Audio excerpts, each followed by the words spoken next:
Hello everybody. Looks good here. And put this here. Make sure the stream works there. And hello everyone. Hello. I'm in a music mood. I was listening to some David Bowie on my Google Home Mini and enjoying that. So hello everybody, and we'll see what's going to happen. There's supposed to be a shortwave radiogram in 30 minutes. I'm going to try to decode that here. And thanks to Bobby Burgess, I didn't know about it. Bobby Burgess told me, hey, there's a radiogram, apparently. So, anyways. Sorry about the UHF show that was supposed to happen today. We can still talk about that. Doesn't matter. We can still talk about some of the UHF stuff. But there's just one problem, is that I think the last time we had snow, when I shoveled on the balcony, I think I accidentally broke the coax cable. So my radio, my ICOM right here in the back is deaf on VHF UHF right now. Not totally. I mean, I hear some stations weekly showing that there's some kind of break that happened in the coax. So because of that, I took a decision because of two things, actually. Because of that, first of all, but also because it's, you know, global HF weekend pirate shows, pirate stations everywhere. So I thought, well, you know, let's do a shortwave one. I think it's going to be okay. And hopefully we'll come back with a VHF UHF one. I'm going to check my coax this weekend, Easter weekend, and see if I can fix that and maybe buy some new coax. So sorry about that. So we're on the shortwave side. And it's better than not having a show, as Richard Cook was saying in the Facebook group. It's better than not having a show. I guess it is. So welcome everyone, and we're gonna have a lot of fun. I'm gonna open my beer, guys, because it's not open yet, and I mean, it's a don de Dieu, gift from God.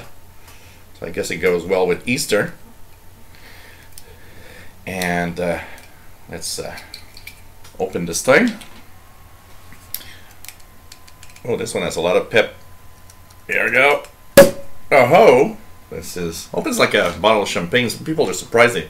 I've had a few people tell me I never seen beer open that way. So hey everyone, it's beer. So let's pour this into a glass. I think this is gonna be absolutely great. So here's the nice beer. And cheers everybody. This is good. So hello everyone, welcome aboard. This is the Shortwave Show. Technically, like I said earlier, was supposed to be the VHF UHF, but anyways, Shortwave Show, Fridays, 2000 hours Universal Time. So I hope you enjoyed the show today. And well, check out, there's supposed to be a shortwave radiogram in 30 minutes on the band. So we're going to fire up FLDG, and hopefully we'll have a good enough signal to maybe decode the shortwave radiogram live, and you guys can also try to decode it. Always starts in MFSK32 digital mode. So anyways, a lot of fun with that, I guess, today. Yes, I need to fix, you're absolutely right, I forgot about that. I got to fix it this weekend, because on April, what is it, April 2nd and 3rd, Monday, Tuesday, there's supposed to be some slow scan TV from the International Space Station. So that's true. So I need to fix that, because I've actually posted the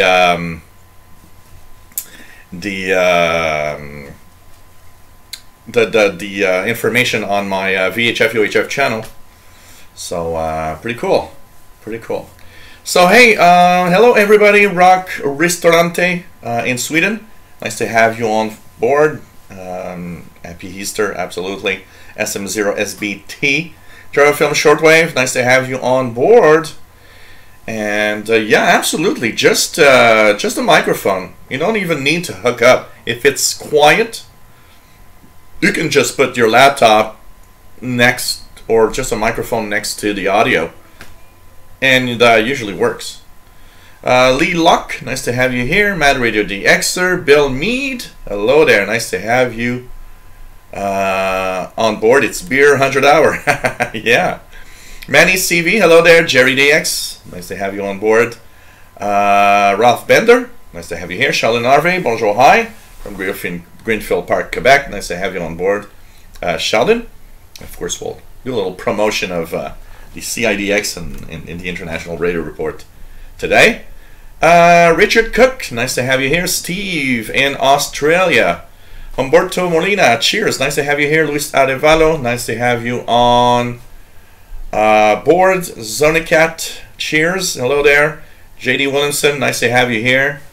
And no, the ephedry does not have VHF UHF, and even if it did, it would require the same antenna that I'm using on the ICOM, which is the coax is broken.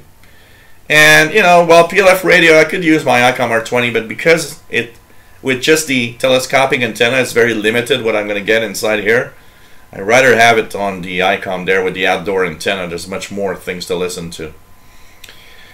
We have, so Stephen Maxine in Australia, nice to have you here on what you guys is Saturday morning. NL13851, nice to have you here. Randall Klantz, nice to have you on board from Chicagoland. So David in Barcelona, nice to have you on board. JB, hello there. N9IIF, pretty cool. Jed Simon, hello there. And we are live, nice to have you here. MDK2 is getting some slow scan TV on 14230. Leovardo Majoro Magallanes, hello there from Mexico, Leo. Nice to have you here. Pretty cool. Anybody I've missed? Bobby Burgess, hello there. MDK2, anything else that I've missed? Please say hello if I've missed your name and didn't say hi. It's always nice to have all of you here from around the world, which is pretty cool. And I'm still amazed, you know, it's like the show started 7 minutes ago and we're already at 65 viewers, which was not even a high of views maybe just a year and a half ago. So it's kind of cool, honestly. What do we have? Tudo Channel, nice to have you here. Brian, Iowa, hey. Too Broke, Tim, nice to have you on board. Rick Schreck, or Sheck, in North Texas, nice to have you on board, Rick. Blanchard 3, nice to have you here. Kevin O'Reilly, nice to have you on board from South Wales, UK. Edvaldo Olemis, hello there. PY4001SWL from Brazil. Ray Kelly, hey, it's been a long time. Nice to have you on board, Ray. Jen Janwer, hello there. This show is about radio, and especially shortwave radio, but any kinds of radio. And we're going to tune the radio, and we're going to listen to all sorts of things around the world, and we're going to have a lot of fun. So Rick KG5VDW in North Texas, nice to have you here, Rick. And it's cool to have everybody on board, so don't hesitate to say hi. If you're wondering where and how you do this, all you need is a Gmail account, and you can actually log into the chat room. And there's some cool people there, lots of cool people there, and nice to have everybody on board. Okay, yeah, too long, Ray, absolutely. Bobby Burgess is, of course, WA5107SWL in Morgan City, Louisiana, USA. Mick Hedge, nice to have you here. And nice to have you on board. Marcel, nice to have you here from Amsterdam. This is cool. 19 WAC 3053. Pretty cool. Casper Peterson, hey there, nice to have you here. And it's pretty cool to have everybody here. So, a few little things we are going to talk about. First of all, don't forget that this weekend is Global HF Pirate Weekend. That means there are going to be pirates everywhere. There are going to be pirates everywhere. So I'm just going to do a little something here. Because, here we go. So it's Pirate Weekend. And basically, and let's turn this on. Usually it is on. So that means there are going to be pirates to listen to, and of course we'll keep an eye on pirate stations today, as we have, of course, the HF Underground website to just see if anything's there, and we're going to check out if there's any pirates showing up, and we'll try to tune in, of course, on this live show. So, of course, pirate radio activities is concentrated on certain places, but it's everywhere. It can be almost everywhere.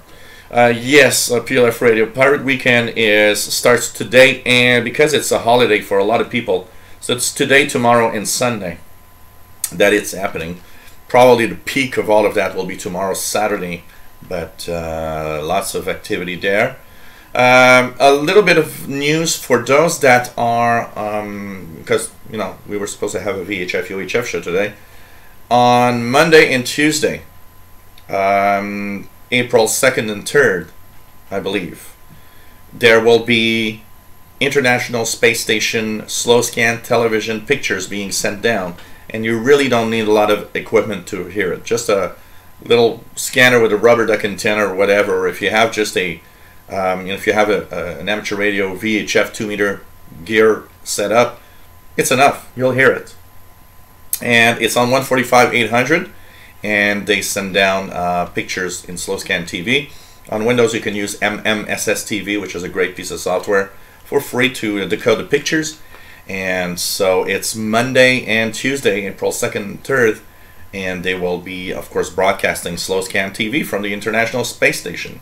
Talking about the space station, you guys probably know that the Chinese space station is about to re-enter the atmosphere. Last report that I've seen earlier is between tomorrow night, Saturday, and Sunday night. There's that little 24-hour period where you think that's where it's going to happen. So it's really close to falling down, so if anybody of us gets hit by some kind of debris, you can blame China for that. Rough McLeod, nice to have you on board from Nova Scotia. Pretty cool. What else do we have?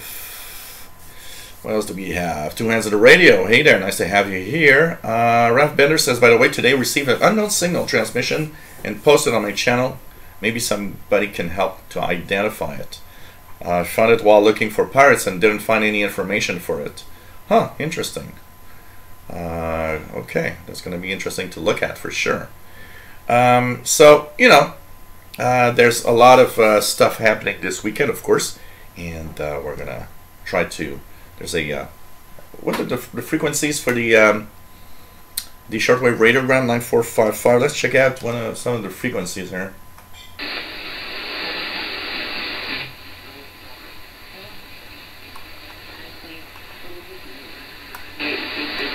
Just gonna check out the different frequencies from WR minor. I don't know about you guys, but if it's I'm getting pretty much nothing from WR minor at the moment, so I guess my luck for the shortwave radiogram will not be very high right now. But anyways, we'll see. And pretty cool to have everybody on board. So, not prepared really a lot of stuff today. I thought we were doing a VHF UHF until this morning, so of course I had to prepare for VHF UHF a little bit, but not much for this shortwave show. So I guess we'll be listening a little bit more than anything else. So hey Fastload, nice to have you here. And of course we'll search for pirates. One thing that was very cool this week, and totally by chance. So it all starts with Don des Yeux, Fastload. It all starts with me looking at Facebook, and I have Amanda Dawn Christie as a Facebook friend, and I saw her posting that there was an airing of Shortwave, Spectres of Shortwave, the documentary that she made. For those that wonder, if anybody watched my Canadian International DX barbecue show at Sheldon Harvey's home in Griffith Park. Amanda Dawn Christie was there talking about her documentary. So I see her posting that, and I just asked the question. I said, "Hey, is there going to be an airing in Montreal of that documentary?" And it turns out yes, at the Cinémathèque in June, and I really want to attend that, and I really want to see that. So while I ask her that question, she says, "Hey, by the way, can you just hang on next to your radio? Something's going to happen soon." So I'm like, "Oh, okay." And I wait, and then suddenly she posts 2 frequencies where a simulcast of the audio of her documentary while it's playing in Calgary over shortwave. So 4065 upper sideband and 6150 kilohertz AM mode. 6150 didn't hear anything, but I heard 4065 really well. And actually, she found it really cool because there was a surprise she didn't know. The stations that rebroadcast on 4065 was Channel Z Pirate Station. Actually started 5 minutes before the documentary because they played the Radio Canada International interval signal. And it was so cool to hear that on the airwaves. I mean, brought back a lot of memories. And you know what? It was the reception was amazingly good on 4065 upper sideband. So I listened through it all time through. It lasted about 2 hours. And it was amazing to listen to. The documentary, I can't wait to see the pictures because just the audio was already amazingly cool to listen to. And brought back some memories of the CIDX barbecue when she was talking about people hearing Radio Canada in their sinks and you know, all sorts of things like that. Was really, really cool. People, you know, said this guy saying that he's dreaming in different languages. Could it be the antennas at Sackville? It was just a lot of fun and funny to listen to. So anyways, I really enjoyed that, and you know what, it was a total surprise. And you know, that's some of the fun things sometimes about shortwave, is the total surprise of something happening suddenly and you just have no idea. It's sad that we didn't know before, because I would have enjoyed, you know, doing a video about it, saying, hey, tonight you better listen, and so on. Then again, it's understood, you know, really understand why you do that in the last minute, because obviously, you know, a pirate station don't want you to know in advance that you'll be on the air, because, you know, there could be some dangers related to that. But wow, I mean, I found it amazing. I listened to it throughout, and it was kind of cool. And she was so happy to hear that it was really coming in well, and really, really was nice. So that was a very, very cool thing on Wednesday evening. I gotta say, it's one of those moments where you're just totally, you know, hyped up. You know, it's like, wow, this is cool. It's that time when you come back as a little boy listening to the radio for the first time or something. You know, amazing how cool it was, and the documentary sounds amazing. I can't wait to see it. So that happened Wednesday, and it was very, very nice. Very, very nice. So pretty cool. Pretty cool. So yep, big bottle.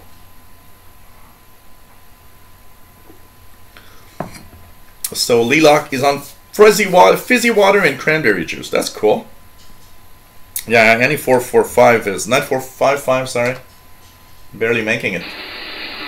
It's not even. I'm getting interference from 9460.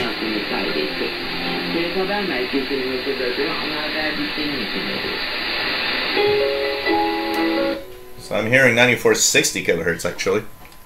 It's kind of interesting. So pretty strong.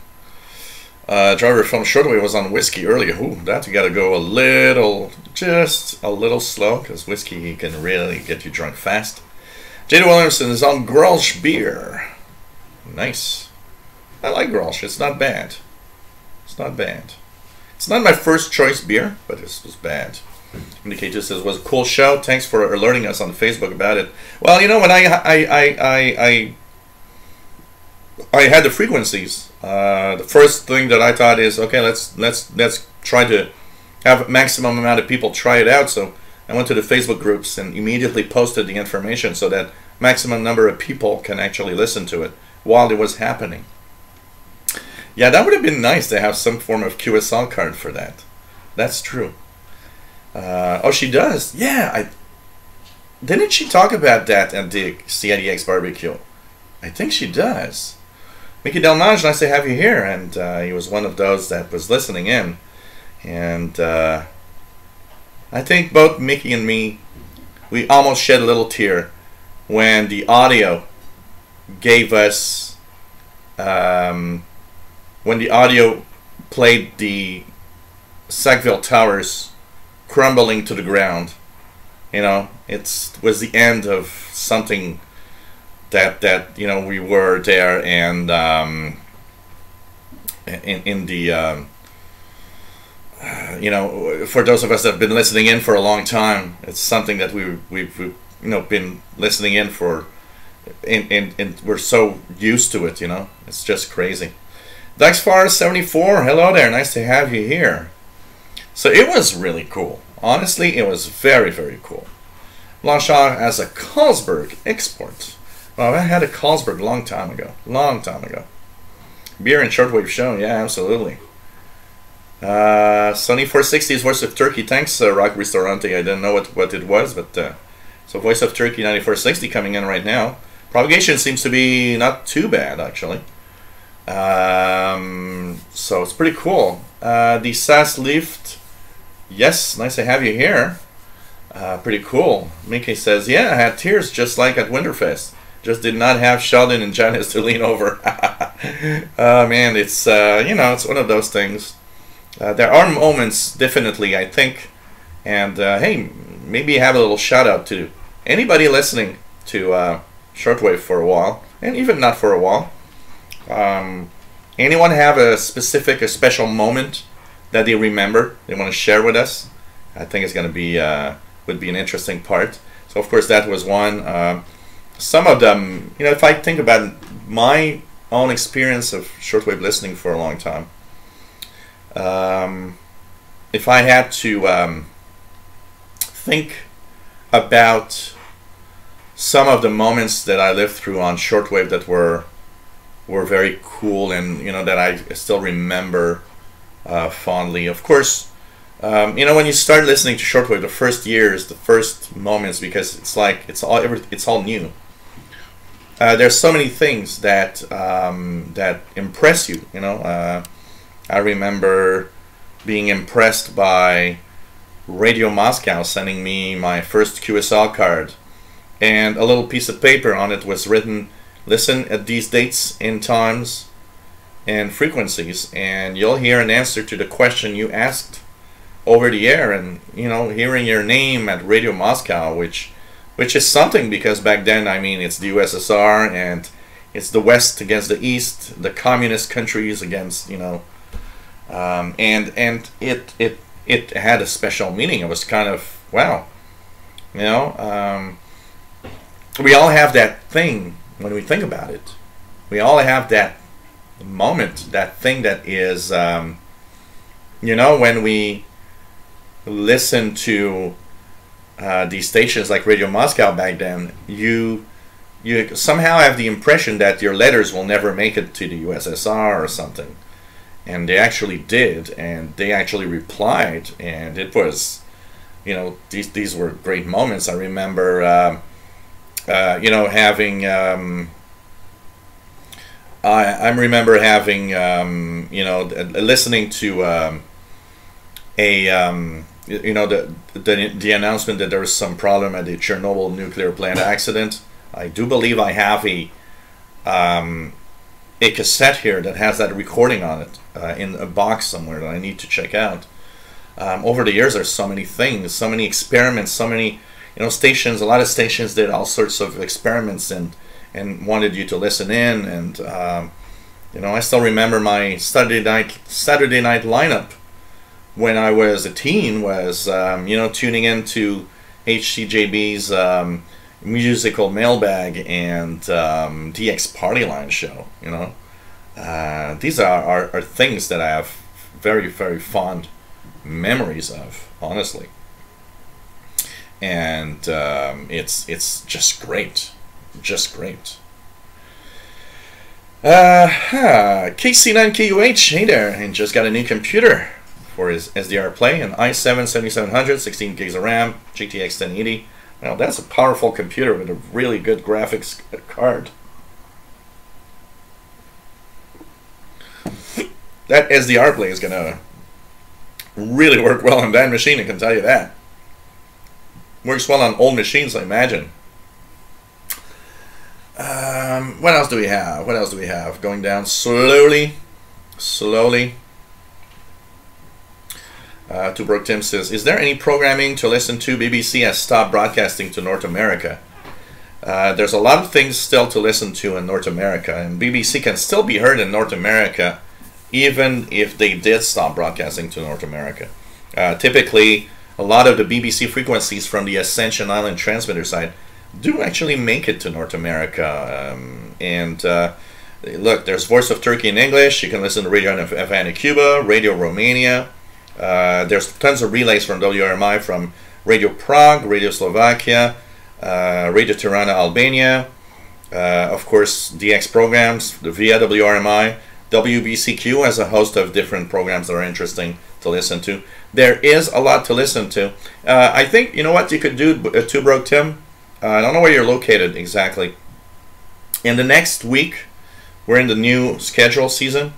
On the channel, I'll be posting my top picks for listening to some stations for North America in the evening and late afternoon, evening time period.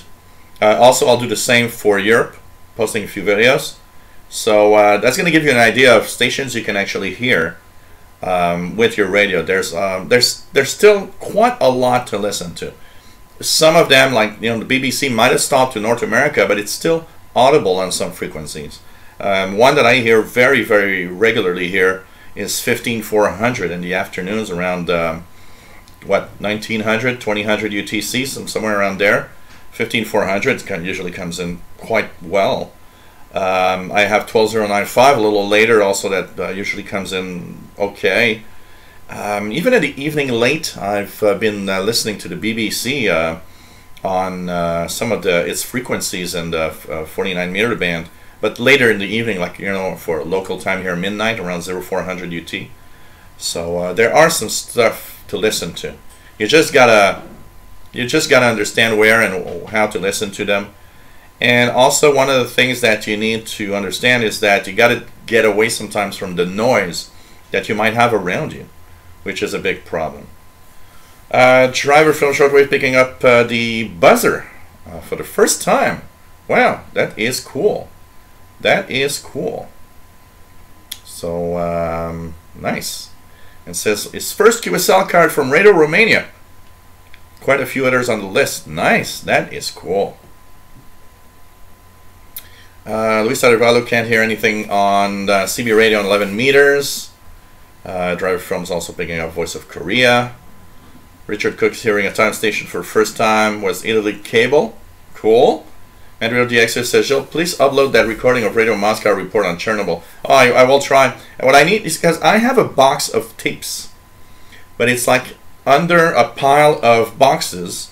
So it's just to get my courage to go there and remove the boxes and all of that and find the tapes, because I probably have several. I probably have like 20 or 30 tapes, 90-minute tapes full of shortwave stuff.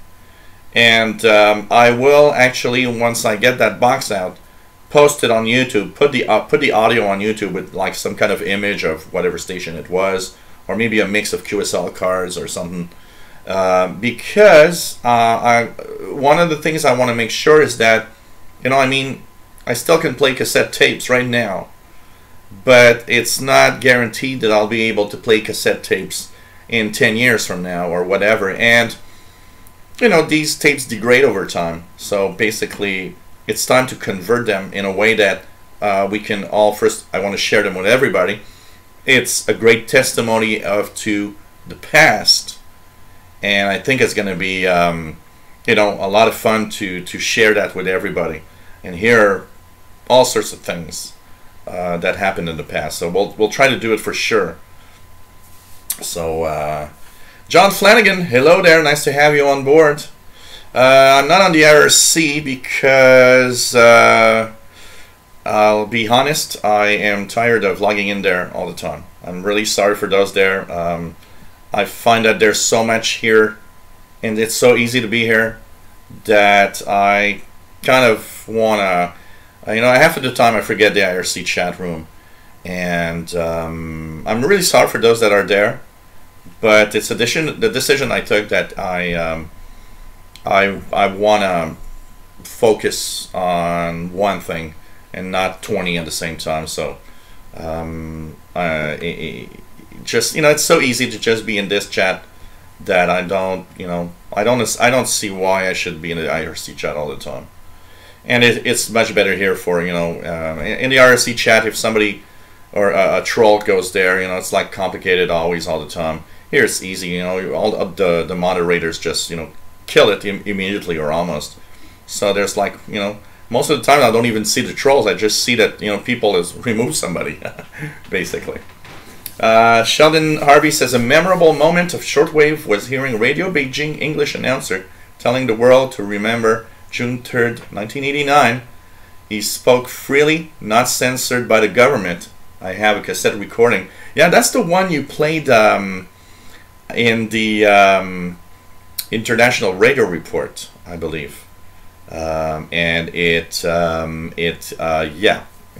when you had the 30th anniversary show, and I got to say that is one hell of a recording. And I mean, as you were saying, that guy we never heard of again.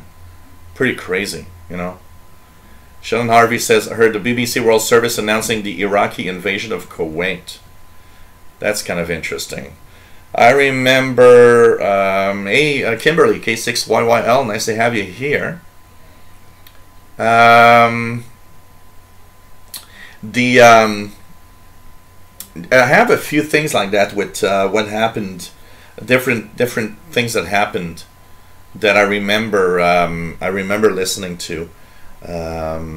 Also with all sorts of events. I remember listening to, I think it was the Voice of America that I was listening to, and in the 80s, the U.S. had sent a couple of missiles to try to kill Gaddafi in Libya, and I remember that I was listening to the Voice of America, I believe, back then, when I heard the news that they had launched missiles on Libya to basically directly on the Muammar Gaddafi palace to try to kill him, basically, which was crazy.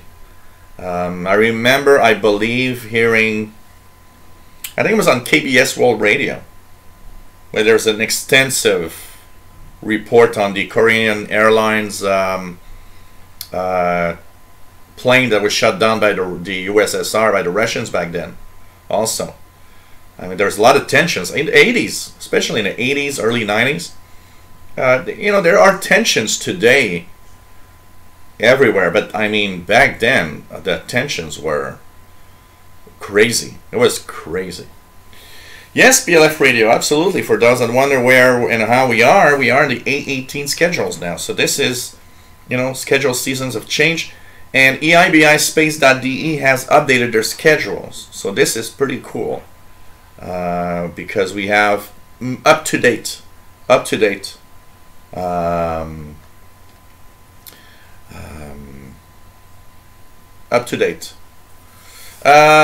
William Helms, something wrong, bad link. I'm still getting 3 minutes to air. I guess it needs to refresh. Sheldon Harvey says, also remember hearing broadcasts by the Argentinians and the British during the Falkland War.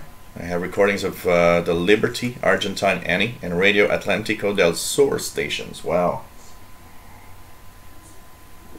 One thing that I am very sad is not to have done more recordings of the shortwave bands back then. I don't know why. It's something you don't think of. You know, I had tons of tape, and it was easy for me to record everything. It would have been, you know, today I realize how it would have been great to record and document all the stations that have gone, that, you know, that came and gone on on the shortwave bands. You know, all the stations like, you know, Radio Nacional do Brasil that had their English broadcast in the evening. There's so many things that I've heard that's like, wow. So many things. So many things. It's just crazy. Bobby Burgess says shortwave radiogram's not on. Yeah, it's kind of weird. It's kind of weird. Vancouver Island DXer. Hey, first QSL I ever got was Radio Vanucuba, and he kept on sending stuff for years. Sometimes I miss the Cold War. You know, I think for a shortwave listener, the Cold War was an amazing period of time to listen to their bands. That said, you know, it's an unfortunate event. It's an unfortunate thing that the Cold War was there. For a lot of people, it was a bad thing. But the Cold War, wow, was, yeah, you know, I mean, this was just amazing. Yeah, Radio Romania on 6170.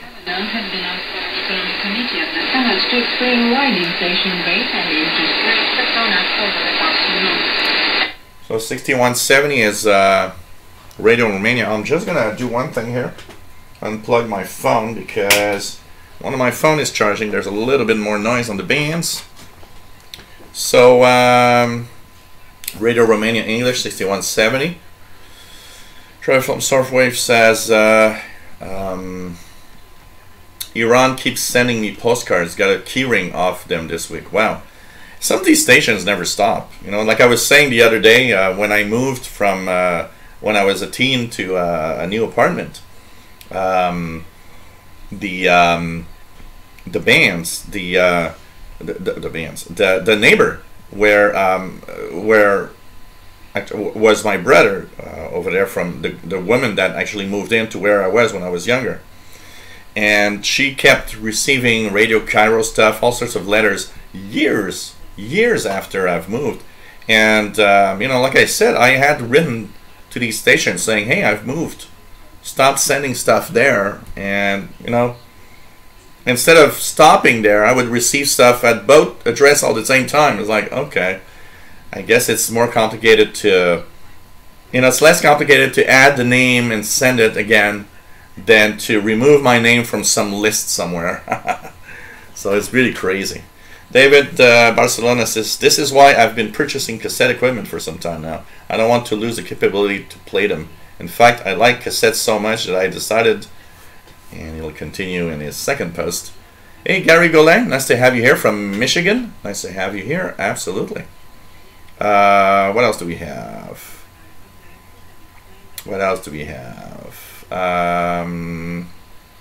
What's on? Okay, that's for. Okay, Richard Cook listened to Laser Hits on 6205. What's on 7305? 7305.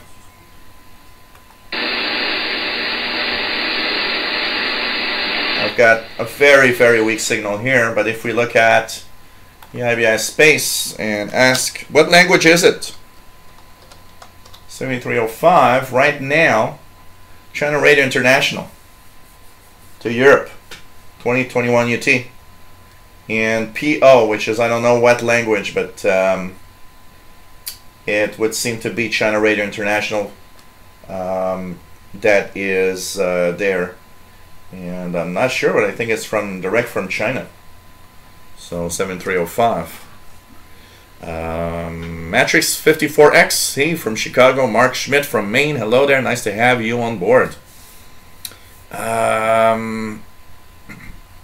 So mostly use them for my music listening needs. My goal is to be able to say one day bye-bye MP3s and listen to music on my phone's cheap DAC, digital audio recorder. Well, yeah, it's, I'm happy to have the QFX boombox for that. It actually enables me to play cassettes.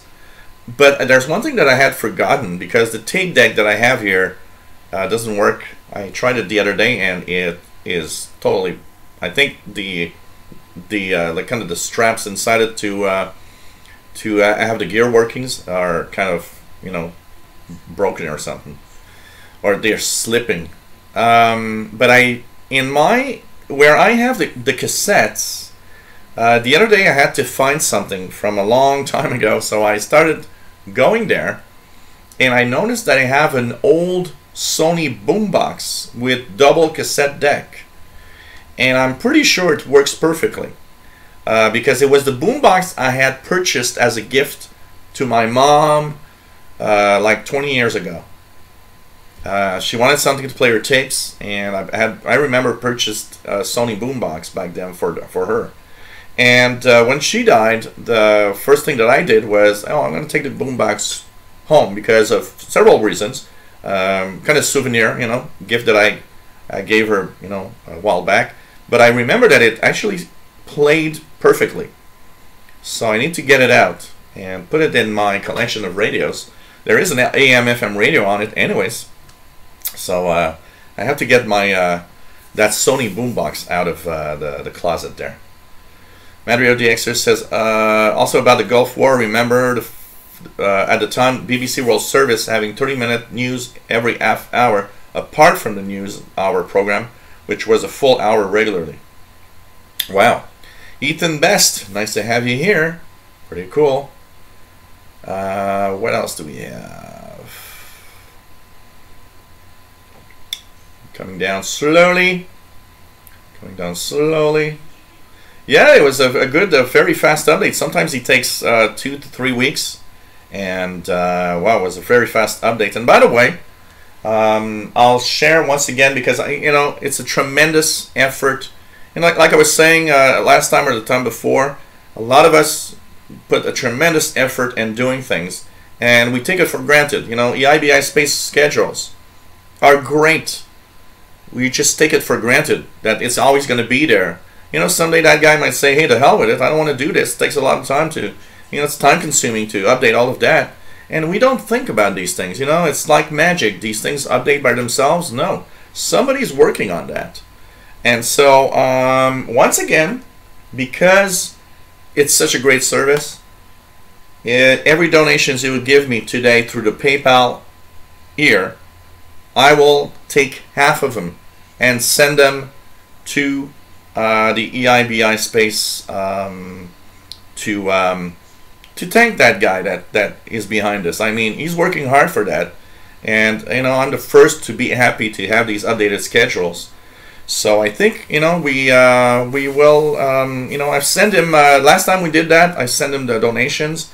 I sent in another donation afterwards, and you know what? We'll send half the donations again this weekend. So I'm going to wait a few days, and Monday, of all the donations I'd received from this show, I'm sending half of them to EIBI Space through PayPal to thank, frankly, really thank for an amazing service that it is to have the schedules updated all the time.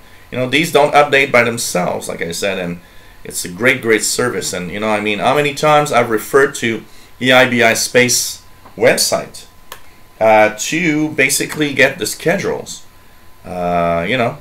It's amazing. So William Helms in Florida, hello there.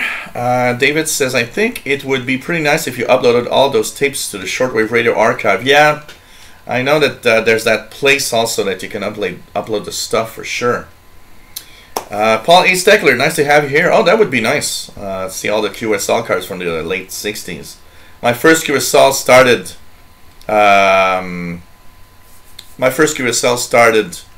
in 1982, which is the first one I got was WIFR, and then it went fast. I got like a couple, I got several hundreds now from all the time.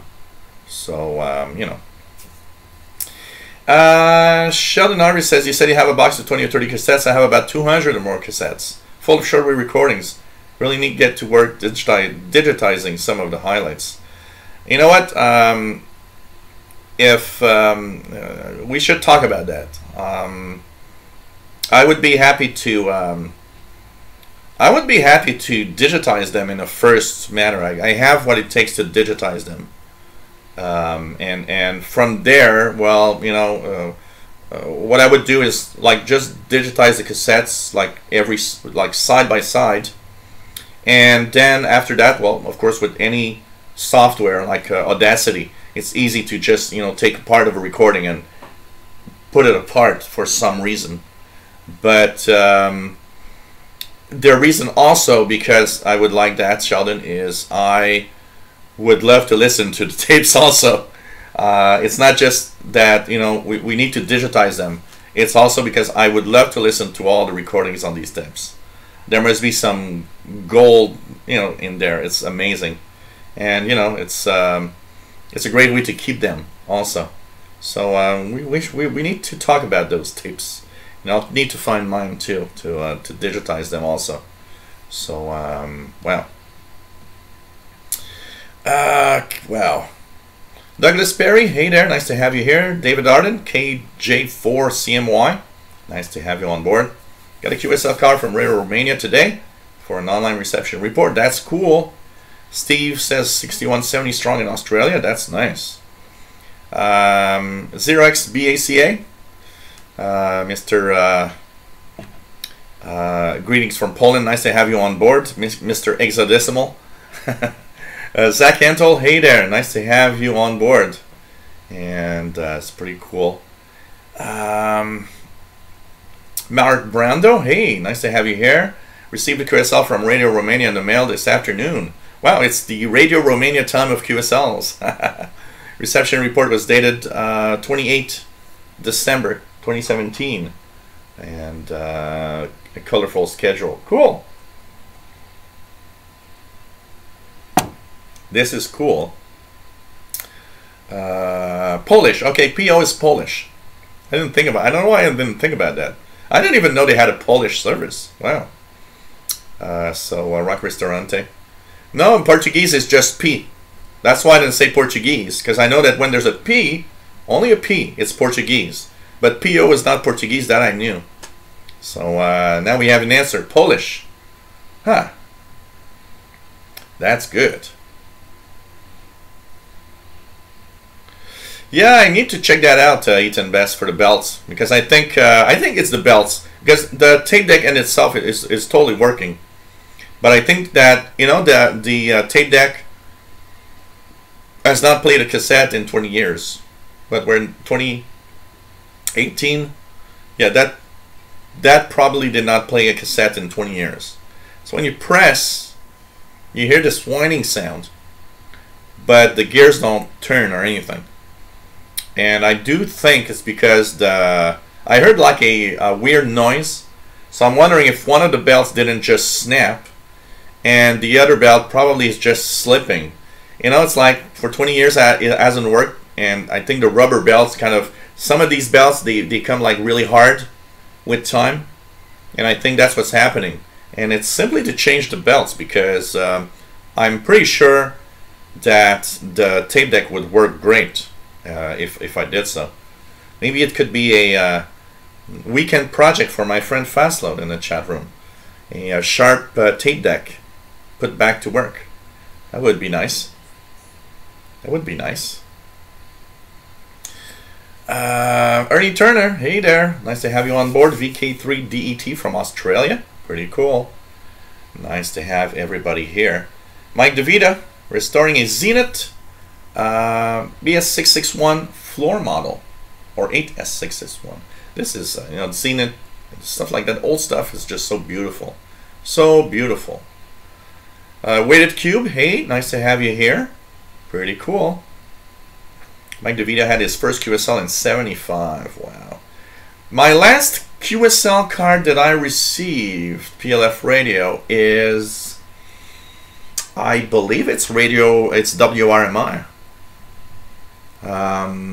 I've not received a QSL card this year yet, even though I sent 4 or 5 reports, but I send these to stations that I know don't necessarily reply much, and some of them take time. So, for example, one of them is Radio Argentina al Exterior, but every time I wrote to Argentina, I always took like 7 or 8 months before I got a reply. So it's still within that range. That's maybe 2 months ago that I sent there. So I'll get something this summer or later this year, probably. And I do believe the last one that I have received was WRMI in like November of last year. I need to do a few more reception reports. I'll do some reception reports with the new A18 schedules to some stations and get a few QSL cards. So pretty cool. Richard Cook got a WWV QSL yesterday. Wow. Jenny Williamson is slowly drinking its last beer to stretch time to stay at the Shortwave live show. Man. It's just so cool. What else do we have? What else do we have? What else do we have? Yeah, there's going to be some interesting thing this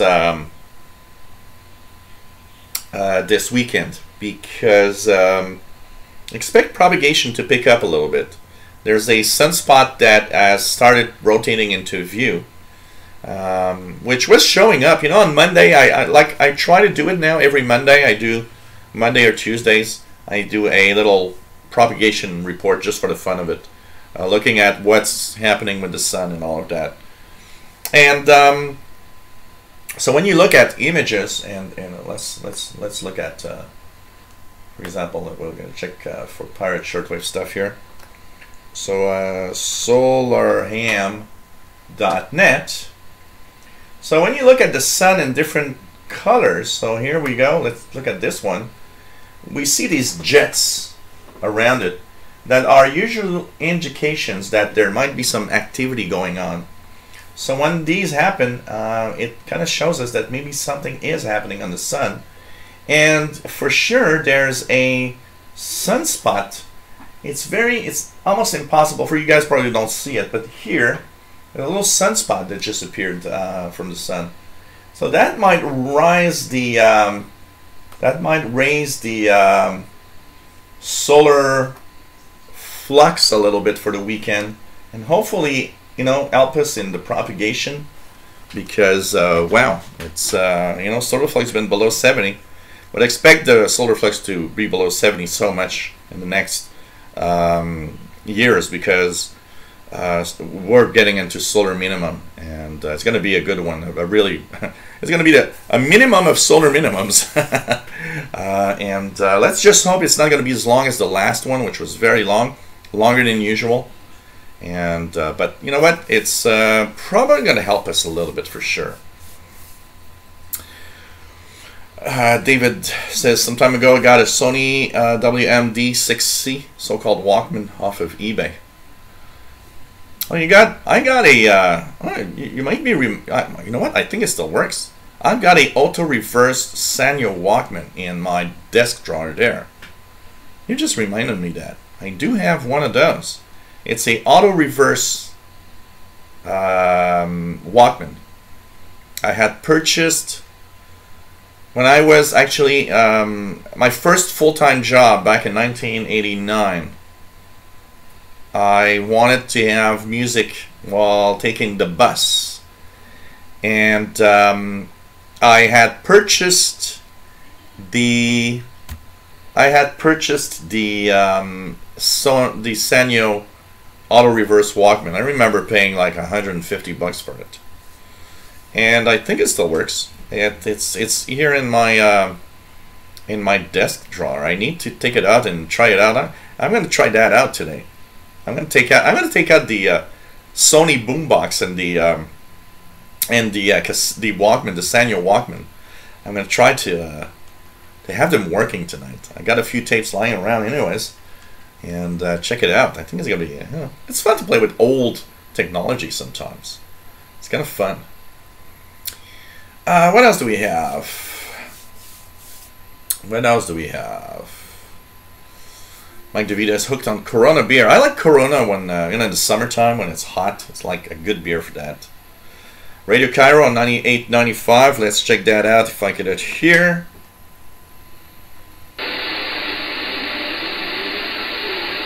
There's some music in the background. There's something, definitely something there. So probably Radio Cairo, but they really, really are going bad audio. Yeah, Pirates, Henny on the air. Let's check it out here. So, you know, if I look at the... right now, there's no reports on HF Underground. Let's go to 6950. It's a little early maybe, but anyways, let's check it out.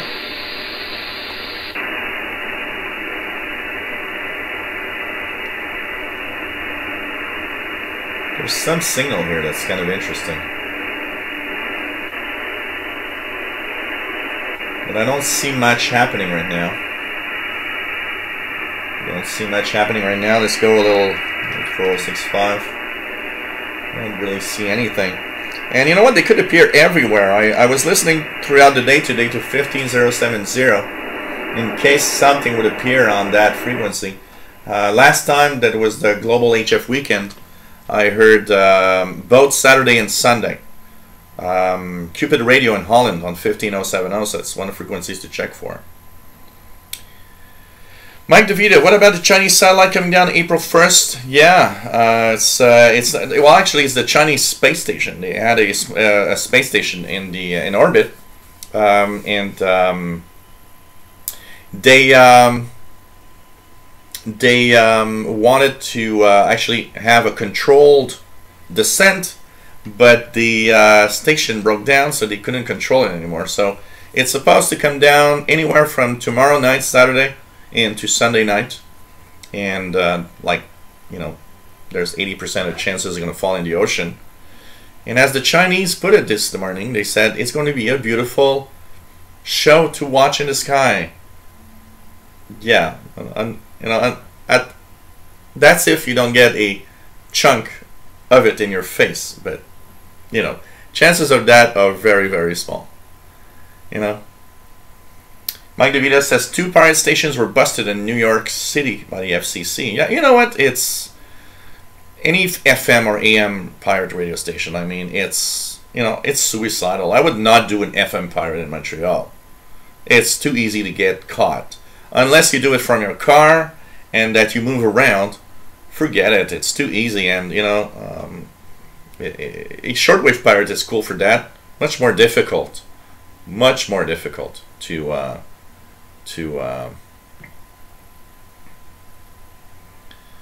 you know, to do a shortwave one anyways. TOT, hello there, nice to have you on board. And pretty cool. Dex Far's got the Walkman with Megabass. My Sanya Walkman had the Dolby noise canceller thing. There's a little button which basically just removed higher frequencies. That's it. Zach Antle, Jill, are there any albums lately you've been listening to? I've been listening to one, Charlotte Gainsbourg, released last year. I listen to a lot of things, and I've been listening to a lot more music lately because I've subscribed to Google Play Music because of this Google Mini that I've got here. And I've started listening to a lot of albums, including albums that I actually had on vinyl many years ago that I don't have anymore. And been enjoying a lot of the older stuff. Been enjoying listening to you know, like Susan Vega and you know, old In Excess stuff that I liked back then. Of course, going back further, I've been listening to the Beatles. I've been listening to what I've been listening to. I've been listening to a lot of stuff from the 70s also. The B-52s. I've been listening to some a little bit of Led Zeppelin and stuff like that. I've been kind of enjoying that for sure. So David Lawrence says, check the news on Google. 2 pirate stations busted on Boston and 1 in Roxbury. So, yep, pretty, well, amazing. Amazing. Fast Load's got the weather forecast. 100051 is the exact frequency. 10051 from Gander, but I don't get it now, so it probably was earlier maybe. I'm not listening, I'm not hearing it now. What 10051, which is Gander, Newfoundland, Canada. Gander, Newfoundland, Canada. What else do we have? Going down slowly in the chat, looking at everybody's posts.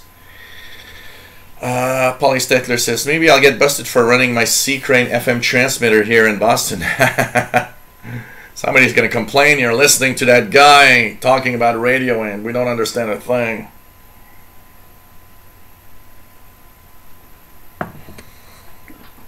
The SAS says, Chinese radio is Polish? Crazy world. I didn't even know they had a Polish, service. Next fire says, my old Sony ICF Pro 70 was dead with the old capacitors. Mickey Delmash says, well, my cassette collection is very large and most were recorded on one of my many Marantz Super Scope recorders at half speed. Just had 2 refurbished to start my digitization project. Please do so, and please let us hear all of those beautiful recordings of any shortwave transmission, Mickey. Would be really, really nice. David says, nice. I also have an auto reverse Walkman. It's a Panasonic. I'm lucky to be near a great vintage hi-fi technician. So, yeah, well, there is one here not very far that probably can fix tons of things like that.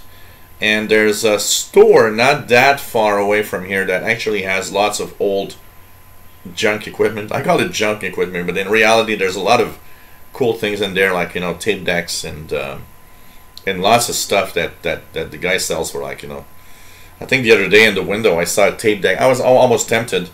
It was a Sony tape deck. Was it Sony? I think it was a Sony tape deck. And it looked beautiful. And of course, the early 80s silver plate look on the front. And the guy was selling it, I think it was $45. I was almost tempted. I was like, wow, that'd be nice. I could hook it up somehow to the computer and digitize stuff with it. I think that'd be cool. So that would be nice. Cricket Ninja 5, nice to have you on board. Pirate radio from the car is the way to go. Yeah, on FM, the only way. I would only do that because I would not put up an antenna here and start broadcasting on FM. That's crazy talk. Here we can. OM7AHU. Nice to have you on board.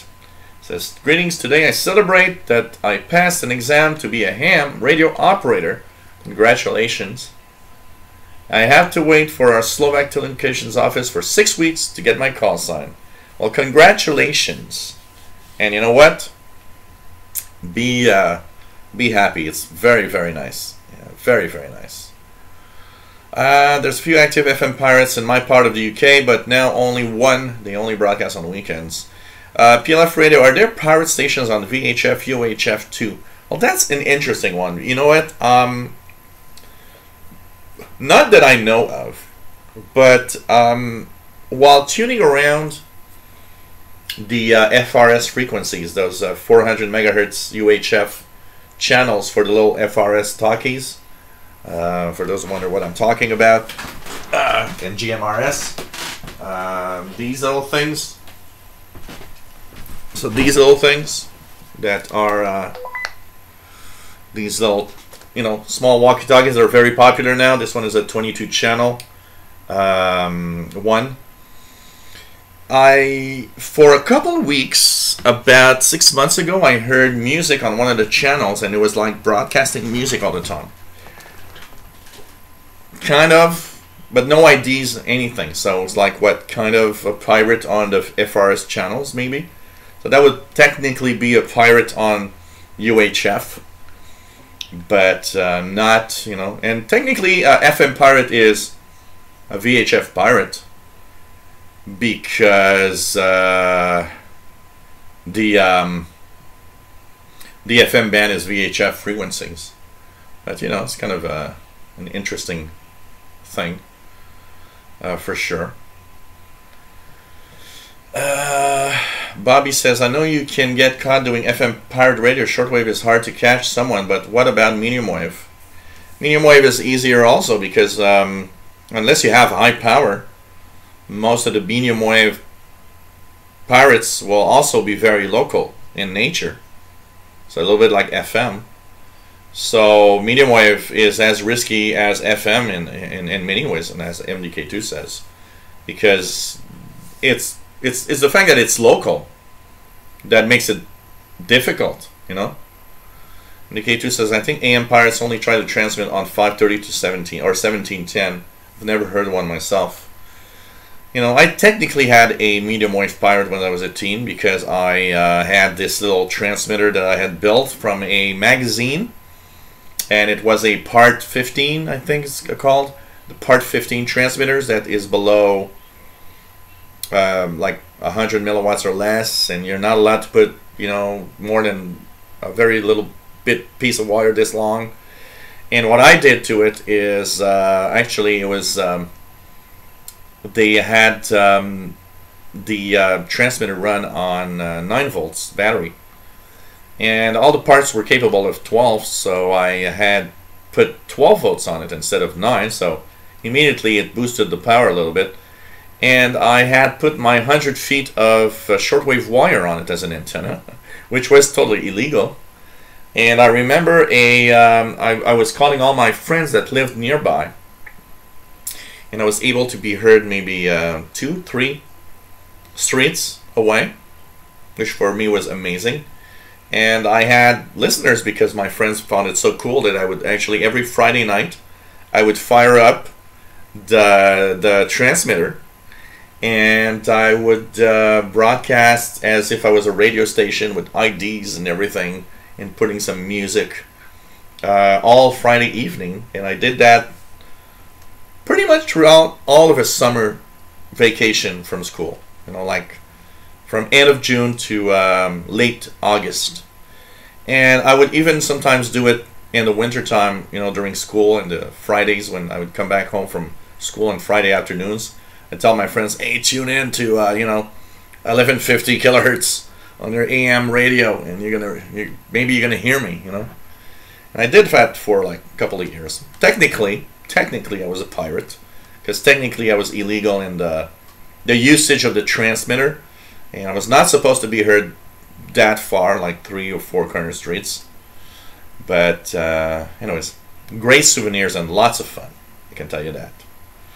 And one day I tried to put a little more power. I remember putting like 15 or 16 volts and having everybody say, oh man, we're hearing you even better today. And after like 30 minutes, well, a puff of smoke came out and the transmitter was dead.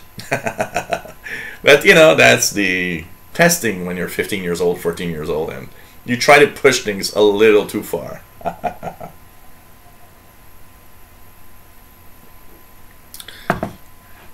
Oh, that is a great idea, Sheldon. You know what? A regular feature, an international radio report, playing a historic shortwave recording each week. That is a great idea, honestly. A really, really good idea. You know? I find that to be very, very good idea. I love listening to the old stuff on the bands. I mean, there's so many old recordings on YouTube. Tons of guys have put, you know, recordings of Radio Moscow, Radio Peking, you know, there's Radio Norway, there's Sweden Calling the Xers. A few shows are on the, from like the early 80s. There's a lot of Radio Moscow broadcasts that are on YouTube. When you start listening, you know, I get the, I mean, you know what? I got the shivers the other day. Look at that. The other day I listened to this thing that gave me I got shivers down the spine. So here goes. And this was what, hey, look at that. I'm live apparently actually right now. I don't know why, but there's this guy. Look at this guy. He's live right now apparently. Radio RSA Shortwave. And the guy has, it's, I believe, this one. Did I listen to? Was it? Yeah, I think it is. It's the first one here, which is the interval signal and everything.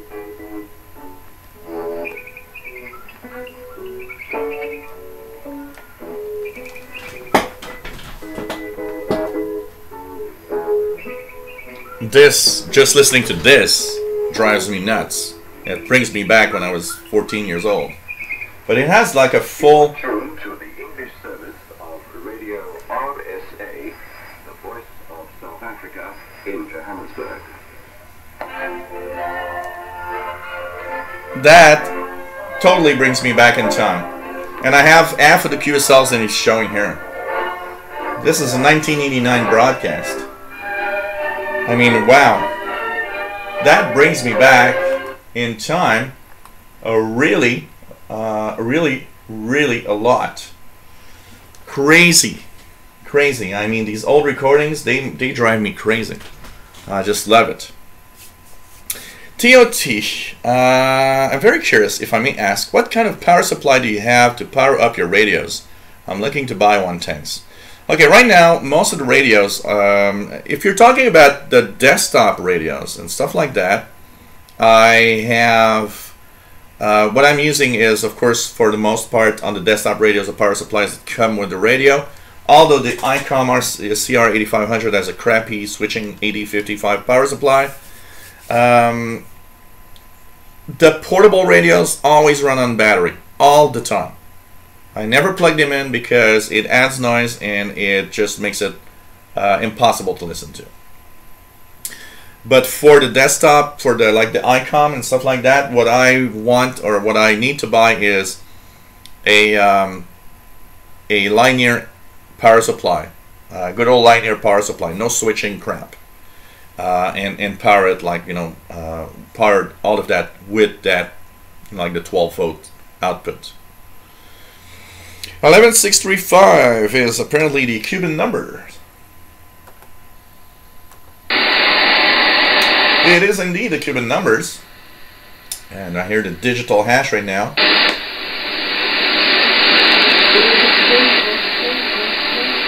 It's not very strong, but it's there. We hear the Cuban lady right now. KC Red Dragon, hey there. MDK, Ralph Bender says 1629 should be Radio Mustang. Huh. Andrea DXer, there are pirate stations that use the old analog TV frequencies on VHF. Oh, really? Wow. That's interesting. Wow. This is crazy. Crazy.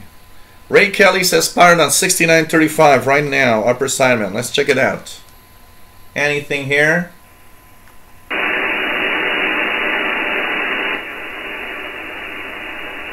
I've not got anything here right now. 6935 Upper Sideband, says Ray. So check that out, guys. You guys can hear it. Larry Marks, hey there. Sheldon Harvey says, knock, knock, knock, who's there? Industry Canada knocking at Jill's door. Yeah. Yeah, and you hear, like, you know, some fighting and live. They get, you know, all live on YouTube. That would be nice. Is that a statute of limitations in Canada? Yes, there is. Absolutely. BC Loyal G. Nice to have you here from Yokohama, Japan. Pretty cool. The X is great. What about those mini FM wireless devices used for MP3 players and iPods? Get plenty of those out on the road when tuned on the lower bands. Do those people have an FM license? Doubt it. Yeah, absolutely. You know, there's a lot of those absolutely going on, for sure. TOT is hearing something pretty faint, but he hears 6935 upper sideband. So yeah. Rob van der Weichen says, I was also pirate station in the NL in the Netherlands. Kind of interesting. Huh. Darby from Shortwave says, you let the magic smoke out. Yep. In a puff of smoke, it was gone. It reminds me of a printer. I had a Lexmark printer. When I started doing my computer tech business, I printed my own ads. And of course that Lexmark printer was the cheapest crap that existed on the world. And I remember printing 200 ads, and you know, that printer was not made for that type of use. It was made to print these little things here and there. One day I put the paper in, I asked it to print 200 ads. After like about 20, all the paper in the back became orange. There was a glowing orange, and the smoke started to come out, and I said, oh, I guess the printer's dead. It was kind of impressive. It was impressive. Mark Brado says, Voice of America learning English 9885. Let's check it out if I can hear that. Yep.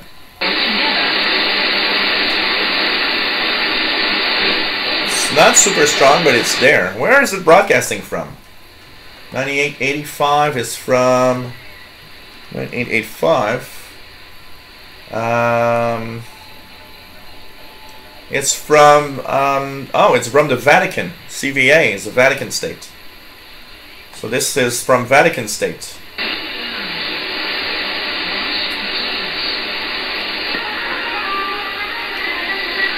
There's some music on 9810 that's pretty strong. That is 9810.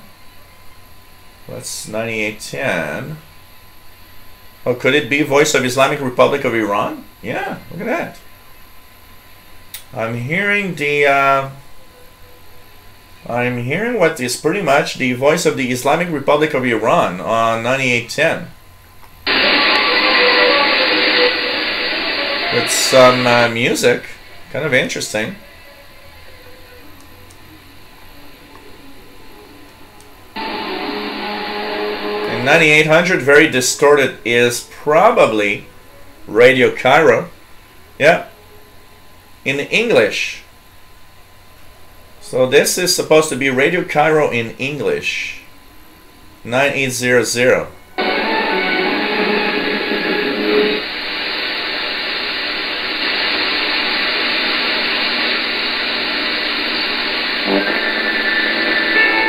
Very distorted audio.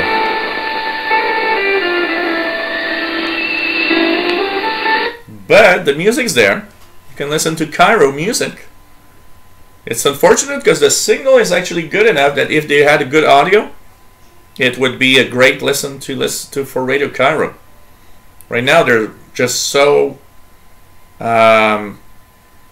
just so distorted. It's a waste of time and money.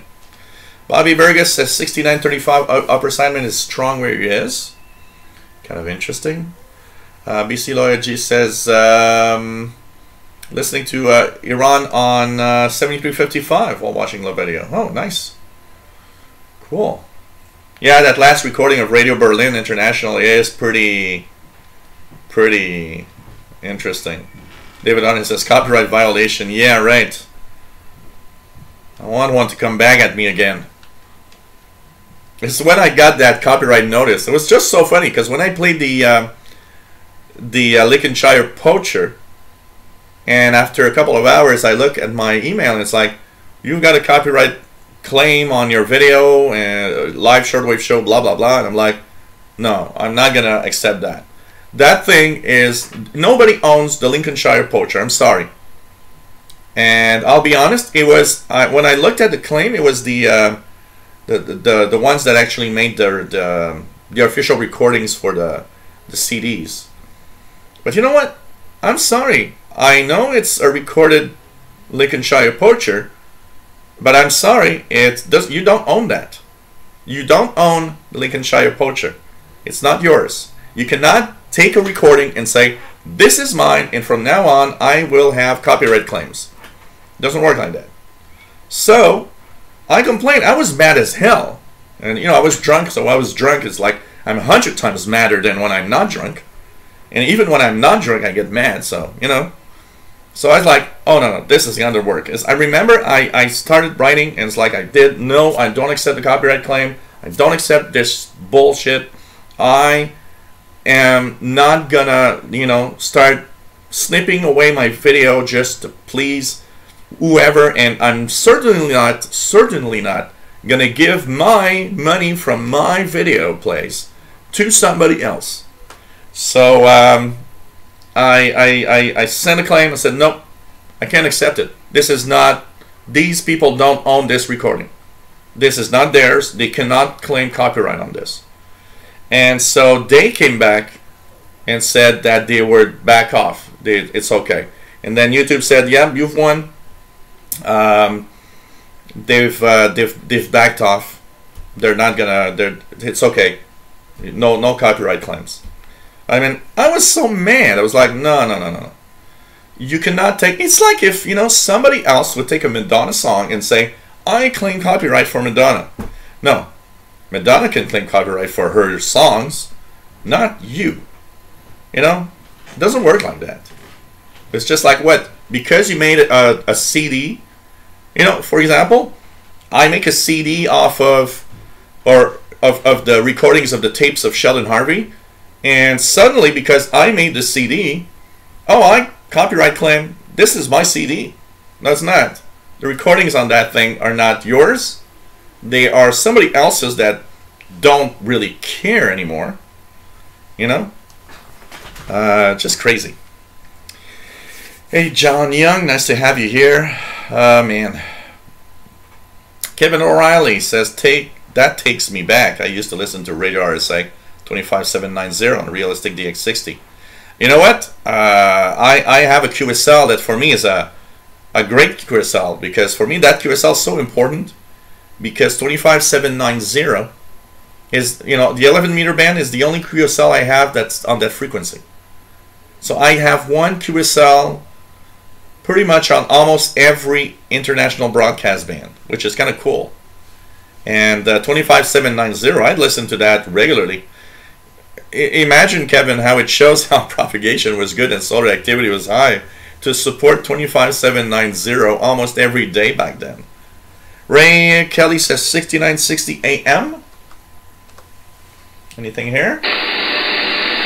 There's definitely a signal, because I see the signal appear on the waterfall. I'm not hearing much in the department of anything, but there's definitely a signal there. Definitely a signal there. Rock Restaurante says, I just saw someone here in Sweden who sells a Sony CRF 220 for 3,000 Swedish krona, equivalent to about $360 US. I would not pay that much for an old radio like that. You know, it's a nice radio, the CRF 220. It's kind of a beautiful radio. But I'm not sure, I would not pay that amount for that.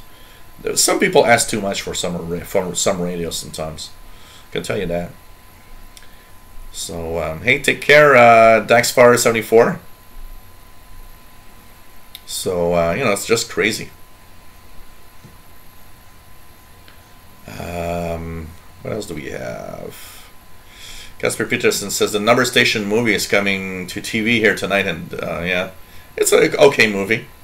Hey, Tree Hugger, nice to have you here. Always fun to have everybody here. What else do we have? So, you know, The Live says, I don't know how you pronounce it. What software OS running on the PC?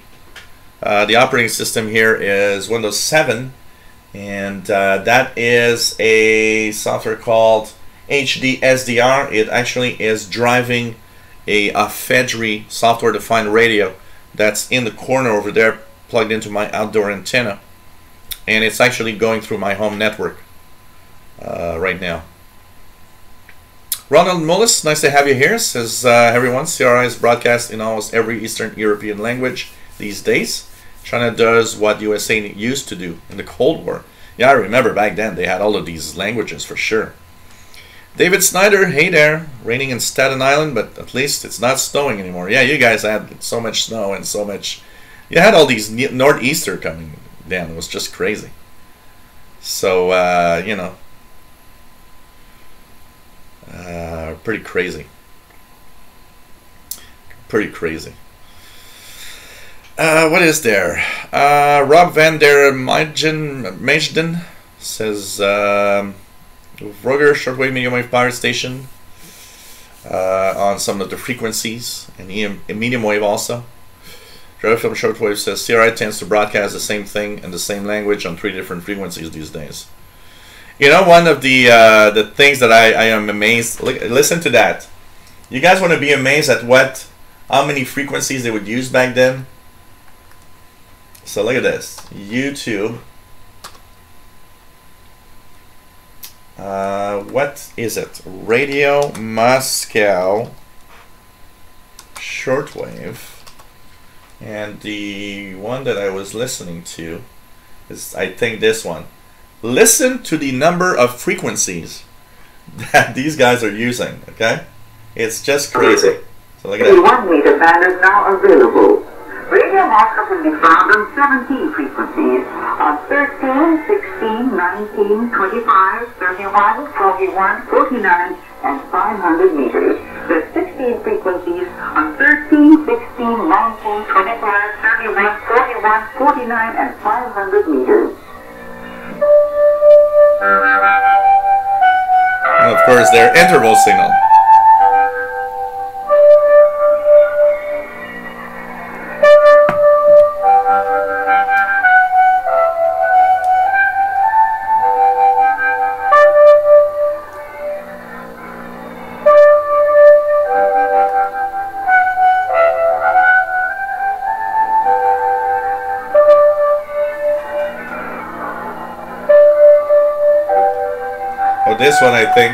This one I think takes the frequencies. This is the North American service Look at that. Radio Moscow, broadcasting on 17.70, 15.45, 15.42, 15.14, 12.05, 9.87, 9.76, 9.72, 9.70, 7.32, 7.18, 7.15, 7.11, and 6.11 megahertz.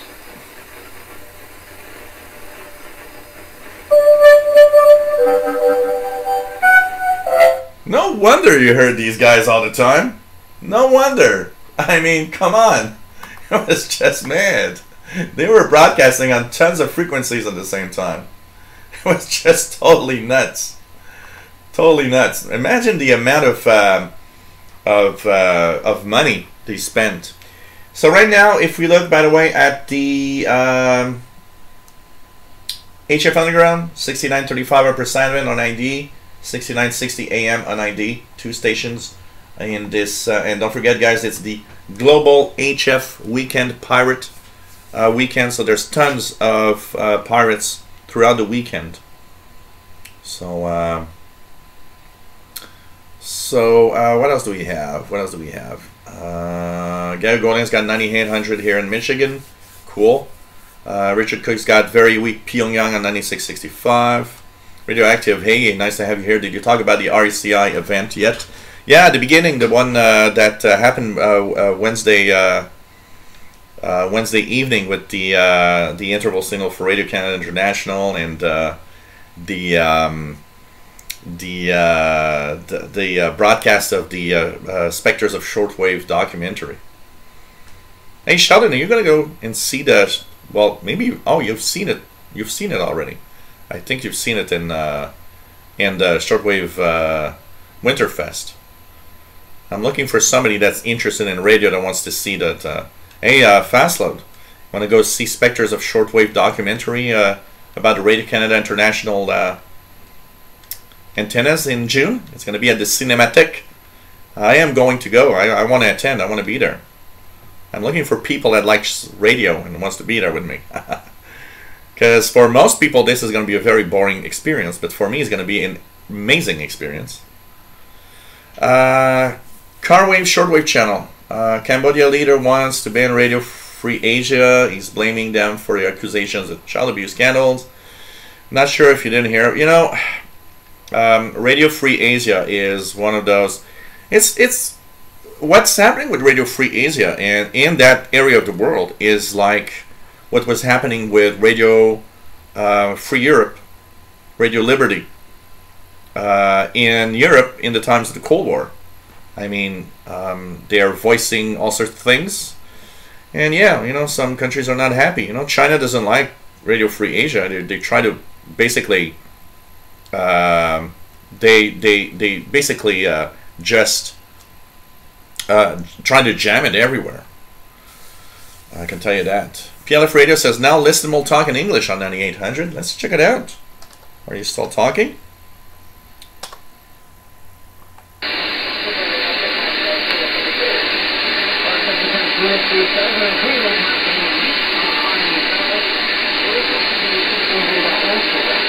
You know, it's distorted, but if I had a little stronger, it's actually listenable. One of the rare times you can actually listen to Radio Cairo and maybe understand something.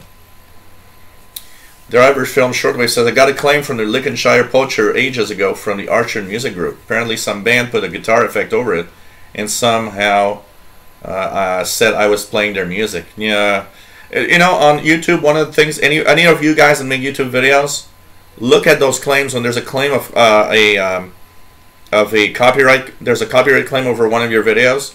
Now, you know, like pirate radio stations, they all have copyright claims for me because they all play, you know, music. So of course, copyright claim. And I don't want to cut the music off because it's like it's part of the transmission.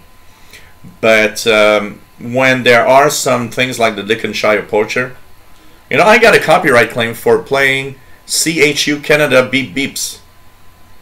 I said, what? Some weird group came up and said there was a copyright claim. They owned the beeps from CHU Canada time signal. I sent back, I said, no, that they can't claim that these beeps are copyrighted. It's a beep every second. There's no copyright on that. So it's like I sent back, and you know, they backed off. They said, oh no, it's okay, we'll give you the full money. Because come on, CHU Canada time signal is copyrighted, please. You know, might as well, whatever. David Arden says, I heard the Lincolnshire Poacher when I was in Lincolnshire. That makes it interesting, you know, when you are in Lincolnshire and you listen to the Lincolnshire Poacher, it makes you reflect upon, where does it come from? Joyful Shoulder, so I said you can put a guitar over it and call it yours. Yeah, but still, if yours doesn't have the guitar over it, they can't call it yours. It's not theirs. So yeah, sorry, Rob Van Wagden, because you need to be a moderator to put links. Sorry. Can downloads from YouTube still be done? Yeah, there are some downloaders, but YouTube doesn't like that, and that's why it's complicated. Usually when you find a downloader, it stops working after a while because YouTube finds a way to break it, because they don't want you to do it, for sure. You know.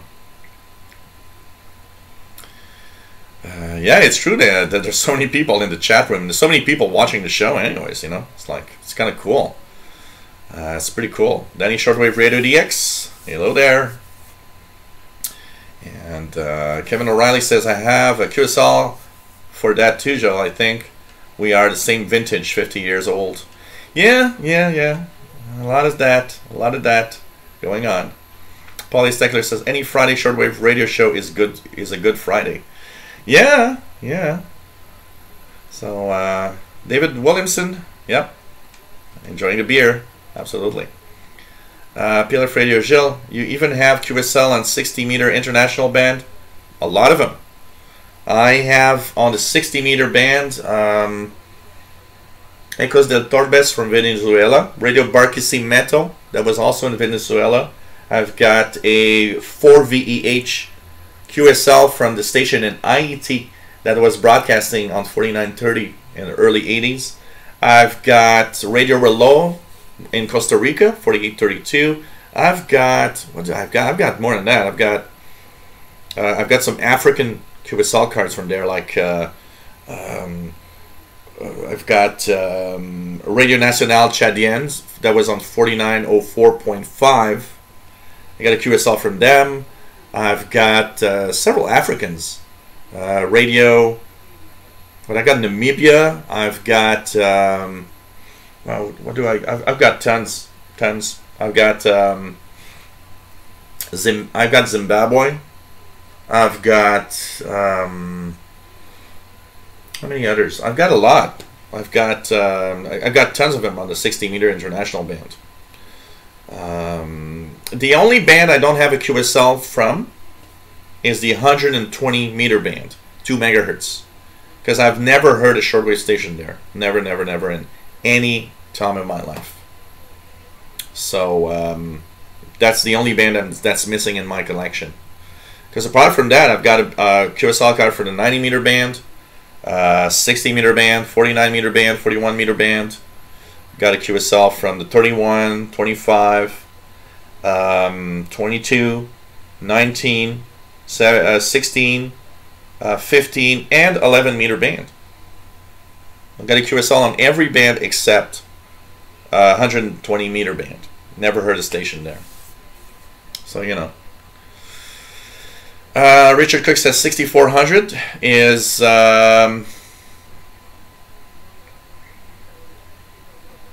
oops. I'm really far back. Sorry guys, by the way. I am going down as fast as I can now because I'm really far back. So I'm the one that's lagging behind, not you guys. Okay, what else is there? So Richard Cook talks about 6400 kilohertz. Oh well, you know, everything causes cancer, Jerry, today. It's just that, the way it is. Danny Shortwave Radio X says, speaking of northeasters, the FFJ loop antenna took wind gusts of over 60 miles per hour twice this month. Still standing. Cool. Cool. Kevin J. Napalo, 17855. Yeah, that's probably 17855.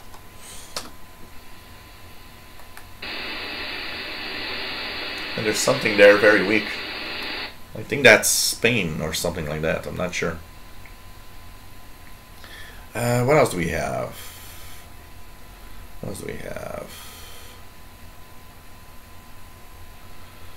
MDK2 says, no wonder there were chronic shortages in the USSR. They were spending everything to power shortwave transmitters. Oh yeah, absolutely.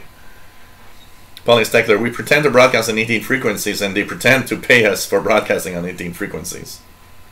No, they were pretty much on all the frequencies they mentioned. It was pretty crazy. David Snyder says, thanks for taping part of the broadcast of Shortwave.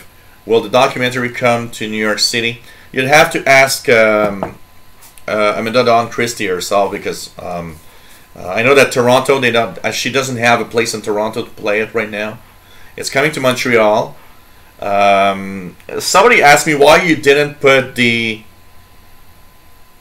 somebody asked me why you didn't put the full broadcast on the air on YouTube, and I said, well, I have a problem with that, because I played the first part with the interval signal of Radio Canada.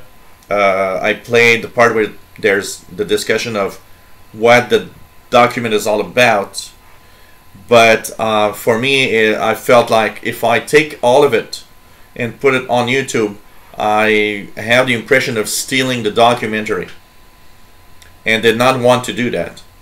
So I stopped when the documentary started, because I didn't want to have that, and maybe Amanda would have not liked the fact that all of it would be on YouTube or something. So I preferred stopping when the documentary started officially, just showing the part of, hey, there's a cool interval signal from Radio Canada and everything. Well, okay, Sheldon. If when it comes to Montreal, it's Cinematheque. If you want, we could do a little meetup and go to the to see the documentary. I think it would be fun. I want to see it. So I think it could be a lot of fun to do so. And in June it's going to be beautiful weather. I mean, maybe we can have a little beer on the terrace before. You know, it's going to be it's a great place for that also, where the Cinematheque is. We can have a little beer on the terrace in the sunshine and then go into the documentary or something. So we'll keep in touch for that. Ray Kelly says hot chocolate playing on 6285. Well, 6285. Do I hear anything here?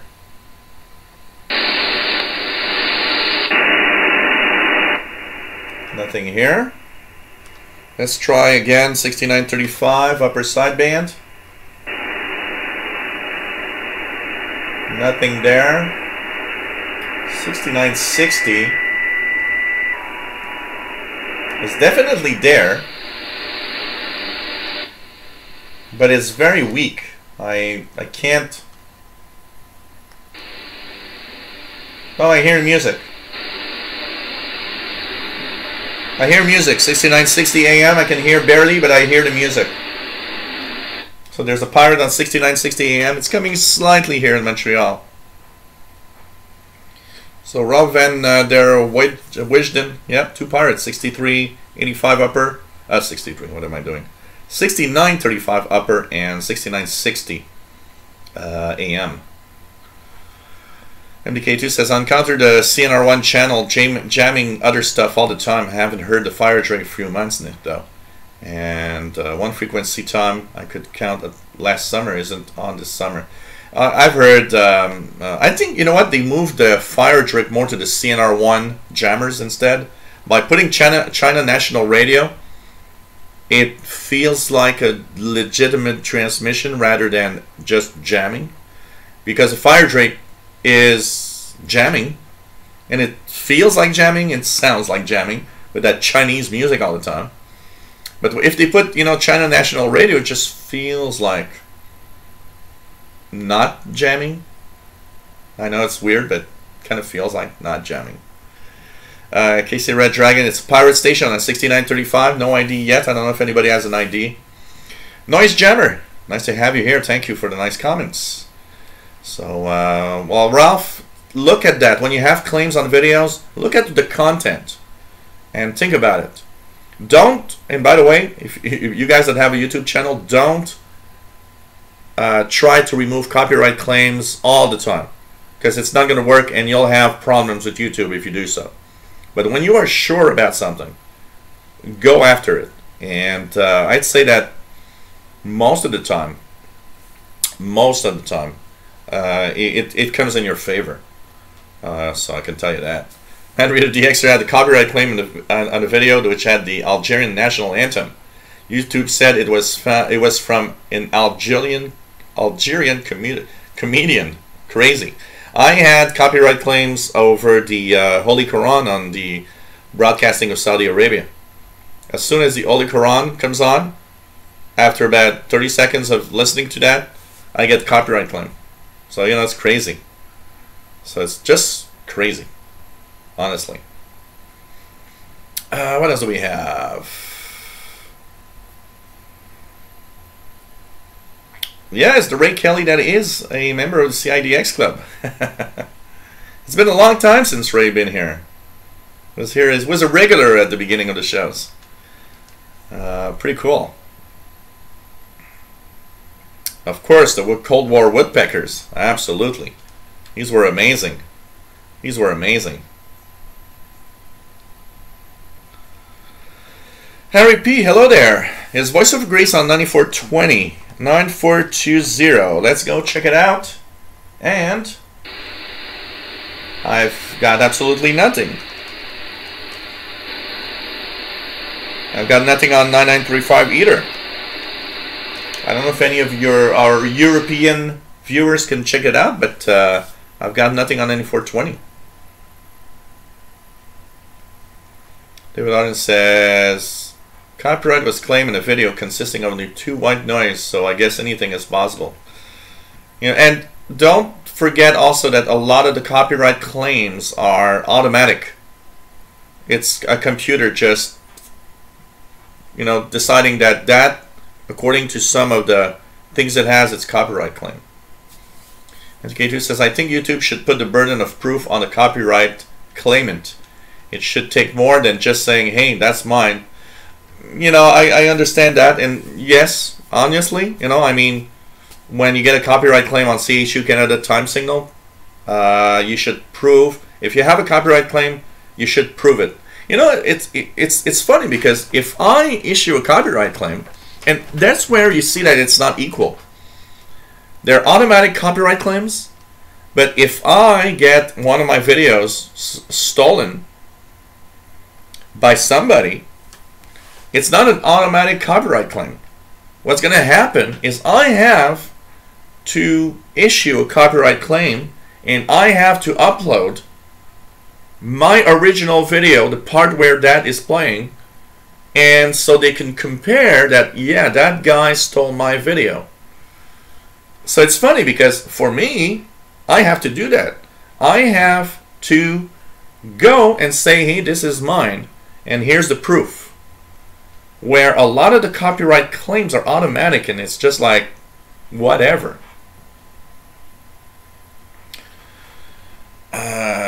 Well, I can't, there's nothing here on the East Coast either. I'm in Montreal, so I'm not receiving it today.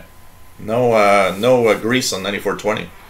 Ray Kelly says 62.85 is quite good now. Coast FM. Okay. So Harry is using an ICOM 751, which is pretty good.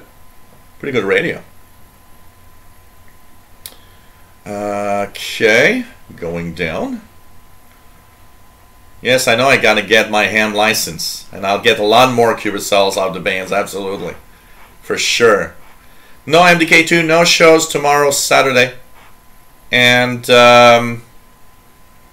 Sunday will be a surprise because I don't know. I don't know yet. I have some friends that want to I have some friends that want to do something, but they're not sure, which puts me in a situation where I'm not sure of anything. So take care, JD Williamson. So I'm not sure, but you know what? If it doesn't turn out, if it doesn't work, there could be a Easter Sunday show late in the afternoon, probably around 2000 UT anyway. So if there's one, it's going to be 2000 UT. I'll let you guys know as soon as I can, but I don't know yet. I don't know yet. So the funny thing, Radioactive says everything causes cancer in the state of California. The funny thing is everything that I receive that has to be passed through the California state always has this, well, this could cause cancer. Yeah, okay. You know. Ronan Mullis says, can you choose what adverts are displayed before your videos? I always get Visit Nova Scotia ads on yours. They're short and beautiful. I don't, well, okay. Sort of, but not, you know, the ads that I have on YouTube, I've checked all the little boxes. I even checked the box that says, yeah, you can play ads that are 18 years or older.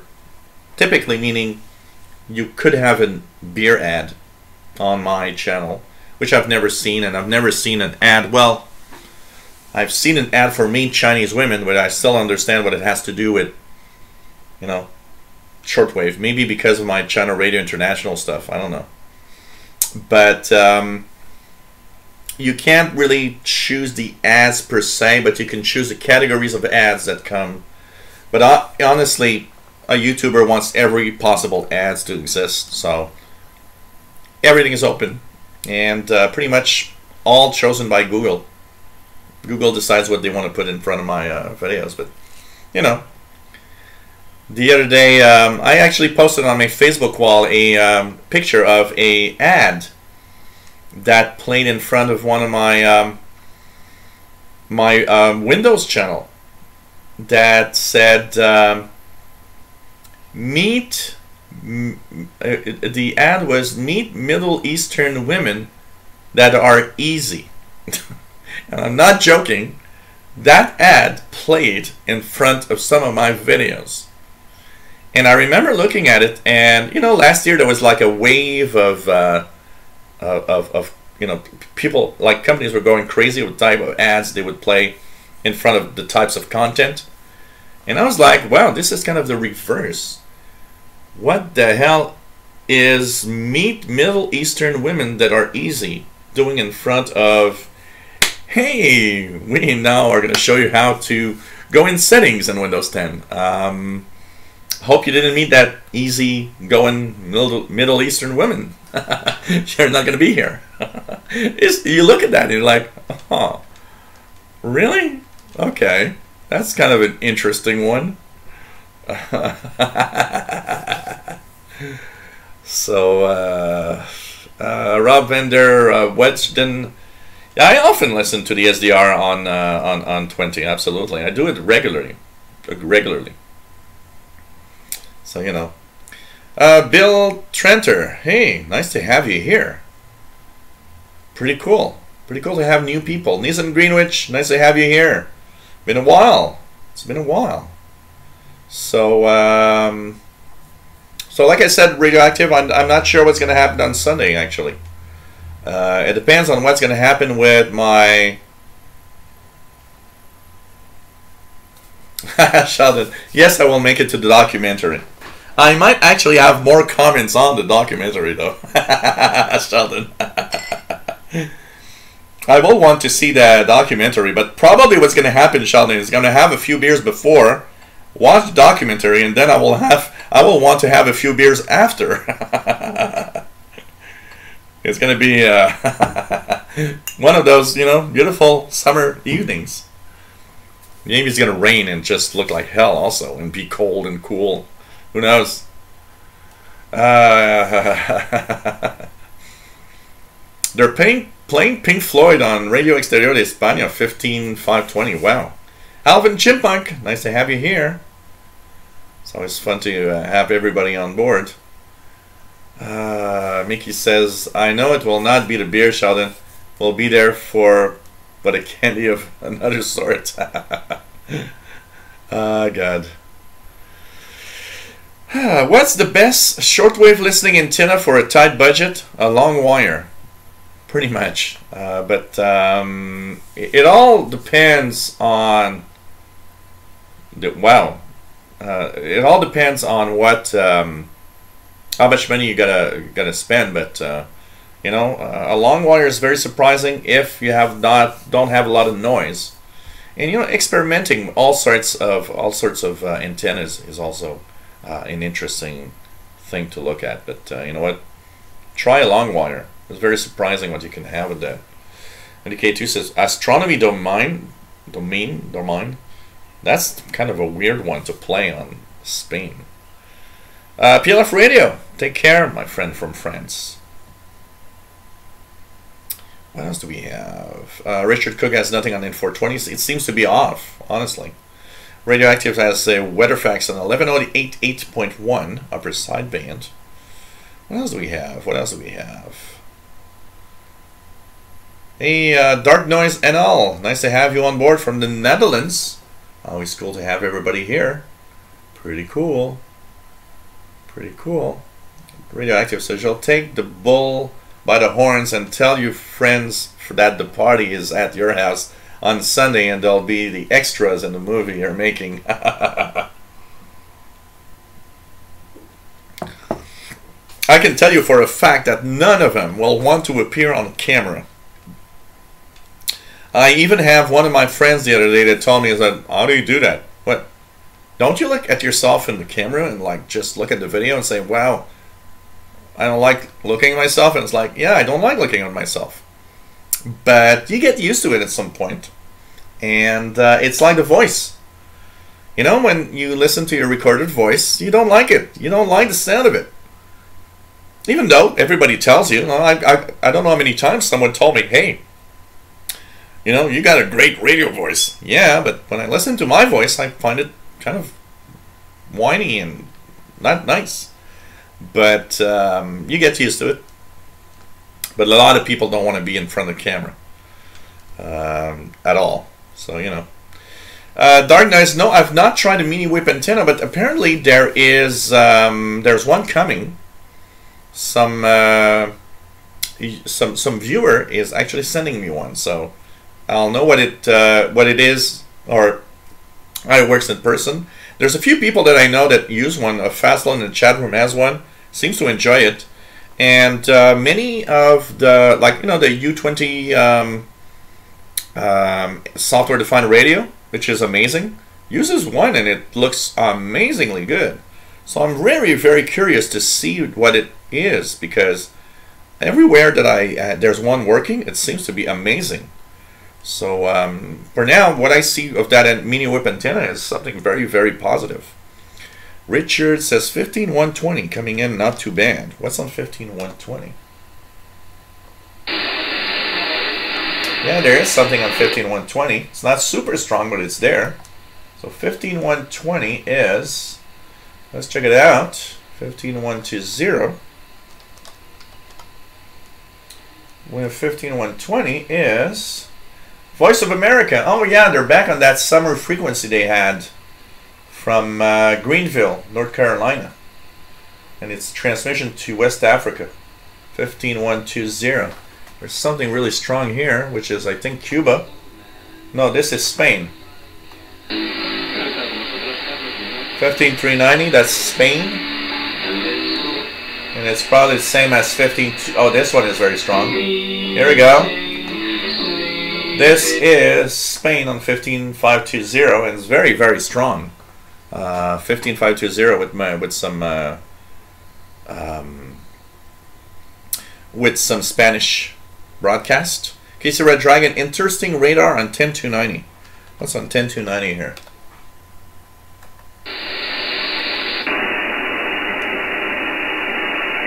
Well, there seems to be a very wide band signal on around 15, and from 15 to there's something weird on around 15 to 80, 75 up to 50, to 10, not 15, 10, 275 to 10, 300. Some kind of very big signal there. Danny Shortwave Radio DX. I had Russian dating site ads when I had AdSense. Must be the minute whip from Russia prompted. Oh man, it's crazy. Yeah, why not? Driver from Shortwave. Yeah, while you're listening to CRI, why not date a woman from China? But apparently the Middle Eastern ones are easy. You look at that, it's like, okay. Paul Martin, hey, nice to have you here. Richard Cook has WWN strong at 15610. Oh yeah, I got that one too, Driver Films. Single Muslim dating. I got that one a couple of times. You know, you look at that and you're like, what? Really? Take care, Rob van der Weijden. Nice to have you here. Sorry if I don't pronounce it really well. Jerry, you having fish and chips today? Nah, I don't follow these rules. I don't follow these rules. I will have hamburgers tonight. On the hamburger, I'm gonna actually on the grill. I've cleaned the barbecue, and it's beautiful enough today that I will be making hamburgers on a grill. So no fish for me, I can tell you that.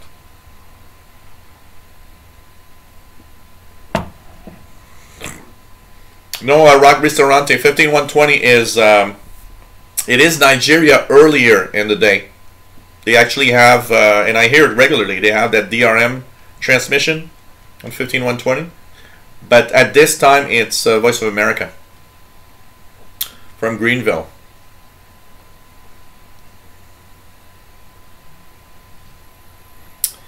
What else do we have?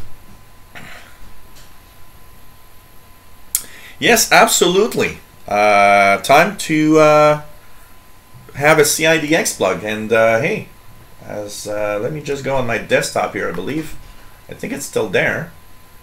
Did I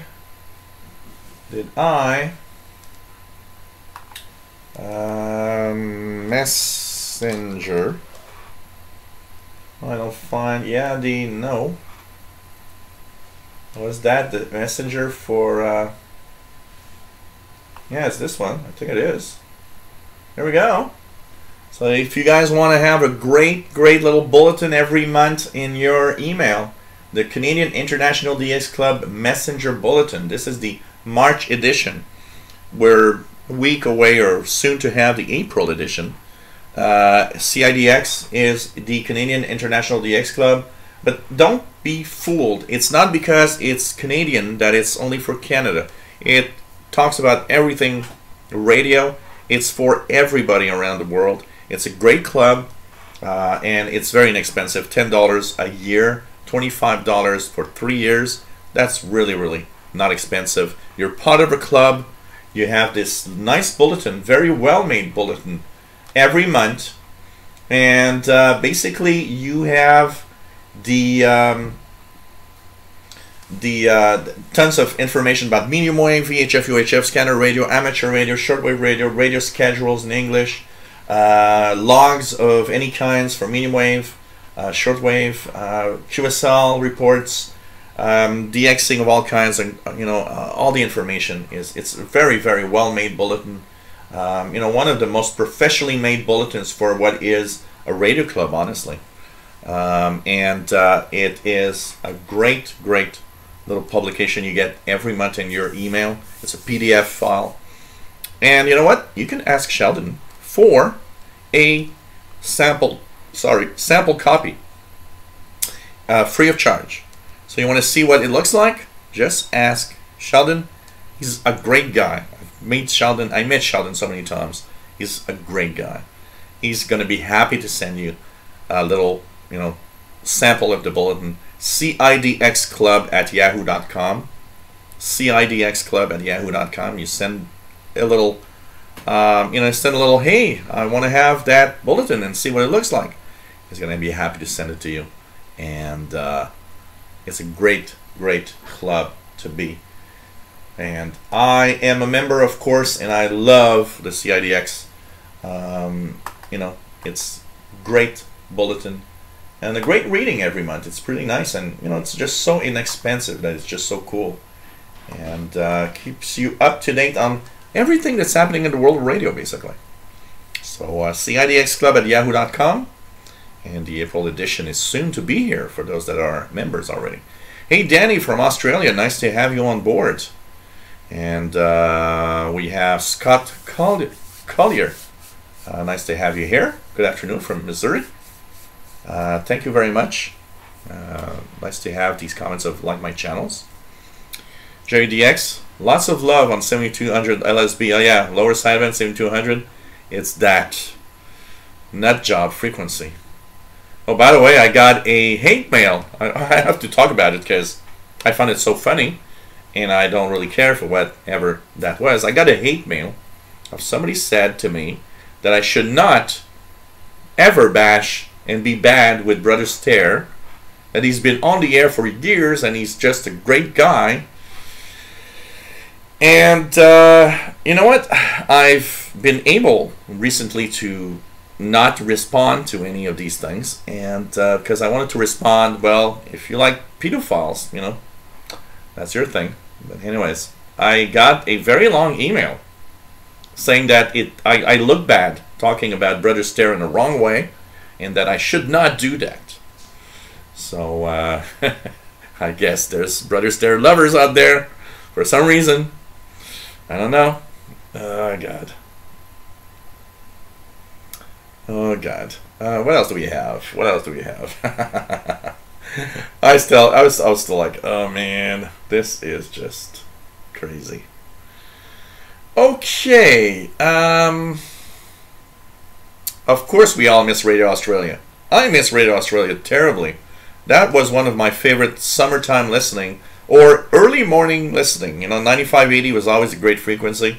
We always there's always this talk of propagation. And lately, I've seen a lot of talk of propagation. And you know what? Stop going crazy over propagation, because I think a lot of people don't understand the difference between the lack of, stations propagating, like transmitting to a certain area, and propagation, really propagation. Radio Australia was a great example. 9580 was there all the time. Propagation, now look, it was always there. And just looking at Spain, look at Spain on 15520. Look at how strong that is.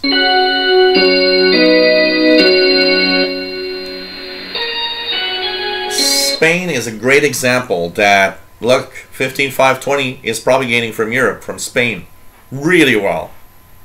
I mean, it's more that there's less signals to listen to more than anything else, because you know, these were absolutely great, and I miss Radio Australia. Absolutely, I can tell you that. I miss Radio Australia, and a lot of people miss Radio Australia. That was one of the hard ones to let go, honestly. Dark Noise, Jill, what would you recommend as a cheap entry tabletop receiver? It can receive long wave, medium wave, short wave, and amateur bands. Should I look for ICOM or Yaesu? Are there better or cheaper alternatives? For a tabletop receiver, one that is pretty amazing for the price, and if you want to buy it brand new, the Alinco, what is it, the DXR8? The Alinco DXR8 is actually a pretty surprising radio tabletop for its model. The only drawbacks, the comments that I've seen for a lot of people is it's the controls are kind of a little jam-packed, so if you've got big hands, a little difficult. And there's no power supply with it, so you got to buy an outboard power supply because it doesn't come with a radio. But the comments are actually quite good, and it seems to be a good performer. Apart from that, if you're looking for a tabletop, you know what? I would go into the used market. I would look at used radios, but make sure that you try it so you can actually make sure that it works well, because it's easy to get, you know, some kind of crap radio that somebody's going to just say, oh yeah, it works. But I would probably buy a used Kenwood or a used, you know, all the big brands have great radios from the past that you can look at, honestly.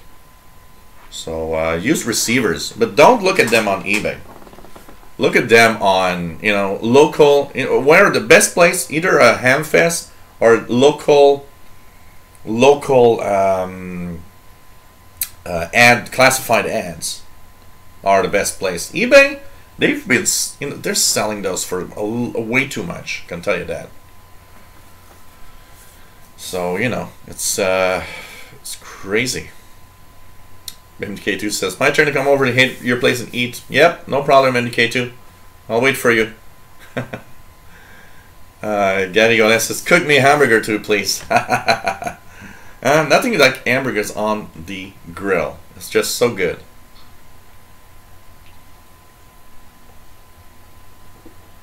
Jerry says, I recently had beer with coffee in it. What do you think of my chances of survival? Oh man. You should be dead already. Nissan Greenwich says, Europeans, any pirate on the moment? Anybody's receiving? I saw that Laser Hot Hits was on 6205. Any other European pirates right now? Calling to every European listeners or viewers out there. Radioactive says, ad for Muslim dating while listening to Sultan of Oman broadcasting the Holy Quran. That's kind of, yeah, I know. I heard the Nigerian DRM transmission MDK2 about, I'd say about 2 or 3 weeks ago. I've heard it very recently. And by chance, I was just going through the bands and I saw the DRM. It's easy to see the DRM thing, you know. And I said, oh, look at that, DRM. Radio Voice of Nigeria is there. So, he's getting Radio Kuwait on 13650 every day, though. Is Radio Kuwait still having their English transmissions on like 15540 or something? Anybody know? Is it written here in the EIBI space thing? 15540, I believe, was Kuwait. Yeah, it's written here, but I haven't heard Radio Kuwait on 15540 in a long time. But okay, honestly, in the winter time, 15540 from Kuwait is not a good frequency. So I'll know probably as we go into summer, but we should start hearing it now, 15540. I'll try it this weekend. Flyer Kurt have had a novice license in 1960s, taking my technician test next Saturday. Cool. Congratulations. This is really nice. This is really nice. Anything else? What is there? Sorry if I'm sometimes a little far in the chat. I get hung on some of the stuff. So, Danny, Shortwave and Radio DX, you should read on the air some emails so we can laugh. Oh man, I get about 100 emails a day on the channel, and out of 100, maybe 40 are relevant and 60 are crap. All sorts of things. So I got an email this week. The highlight of the week, I got an email of I should not bash Brother Stare because it apparently it's bad for me. I look bad when I bash Brother Stare. I don't know how. I actually think I look good when I think that Brother Stare is a a-hole. But anyways, there's another one this week that was in my live shows. I should not, of course, this one I get regularly. I should not drink alcohol in the live shows, never, because it's a bad influence. But it doesn't match, you know, the that one. It was like the top of all the emails was, well, you know, on that Christmas show when you were as Santa, you were drinking wine, and I kind of find it offensive because my, you know, 8-year-old boy was watching, and I don't think that Santa should drink alcohol. It's like, okay. Oh, God. So, what else is there? What else is there? Yeah, there's a... by the way, the Canadian International DX Club has its own Facebook group, if you want to join also. And don't forget, every Sunday mornings, there's or local time, every Sundays at 14:30 UTC, there's an amazing show on ckut.ca. That's the International Radio Report. You can stream live on the internet. You can listen to the archive on ckut.ca. And Sheldon and David are great at, you know, having that show on the air on local FM station here in Montreal. And take a listen. It's a great program. It's all entertaining. It goes by really fast. I mean, 30 minutes. I have the impression every Sunday morning I turn on the radio, and as soon as I turn it on, it's already over. It's like, you know, it's just going too fast. 30 minutes is a short amount of time. So listen to them, and I'll be part of the of CKUT's International Radio Report as a third musketeer. On April 8th and on April 8th and 22nd, I believe. So I've invited myself. So but even when I'm not there, listen in. It's a great show, and Sheldon and David have a really good, you know, at doing this. Sheldon is amazing with all the news and the information that's in the show. So ckut.ca, 14:30 UTC. And the International Radio Report also has a Facebook group that you can join. So just find that on Facebook, International Radio Report. David Arden says, I could pick up Radio Australia 9580 with a half-meter built-in whip antenna. I could listen to Radio Australia on 9580 with just a portable radio in the kitchen, in the telescopic, and it was coming in real well. Jerry DX says, Maritime Mobile Net on 14300. Yep, there was a Spain interval signal. Take care, Mad Radio DXer, 73s. What else we have? David in Barcelona loves the interval signal, obviously. I wonder why. I'm very happy to see that signal from Noblejas is making it into Montreal so well. You know, all that's missing, David, is you need to go down to the station, knock on the door, and say, hey, my friends from North America want to have some English transmissions. That would be great. That would be great.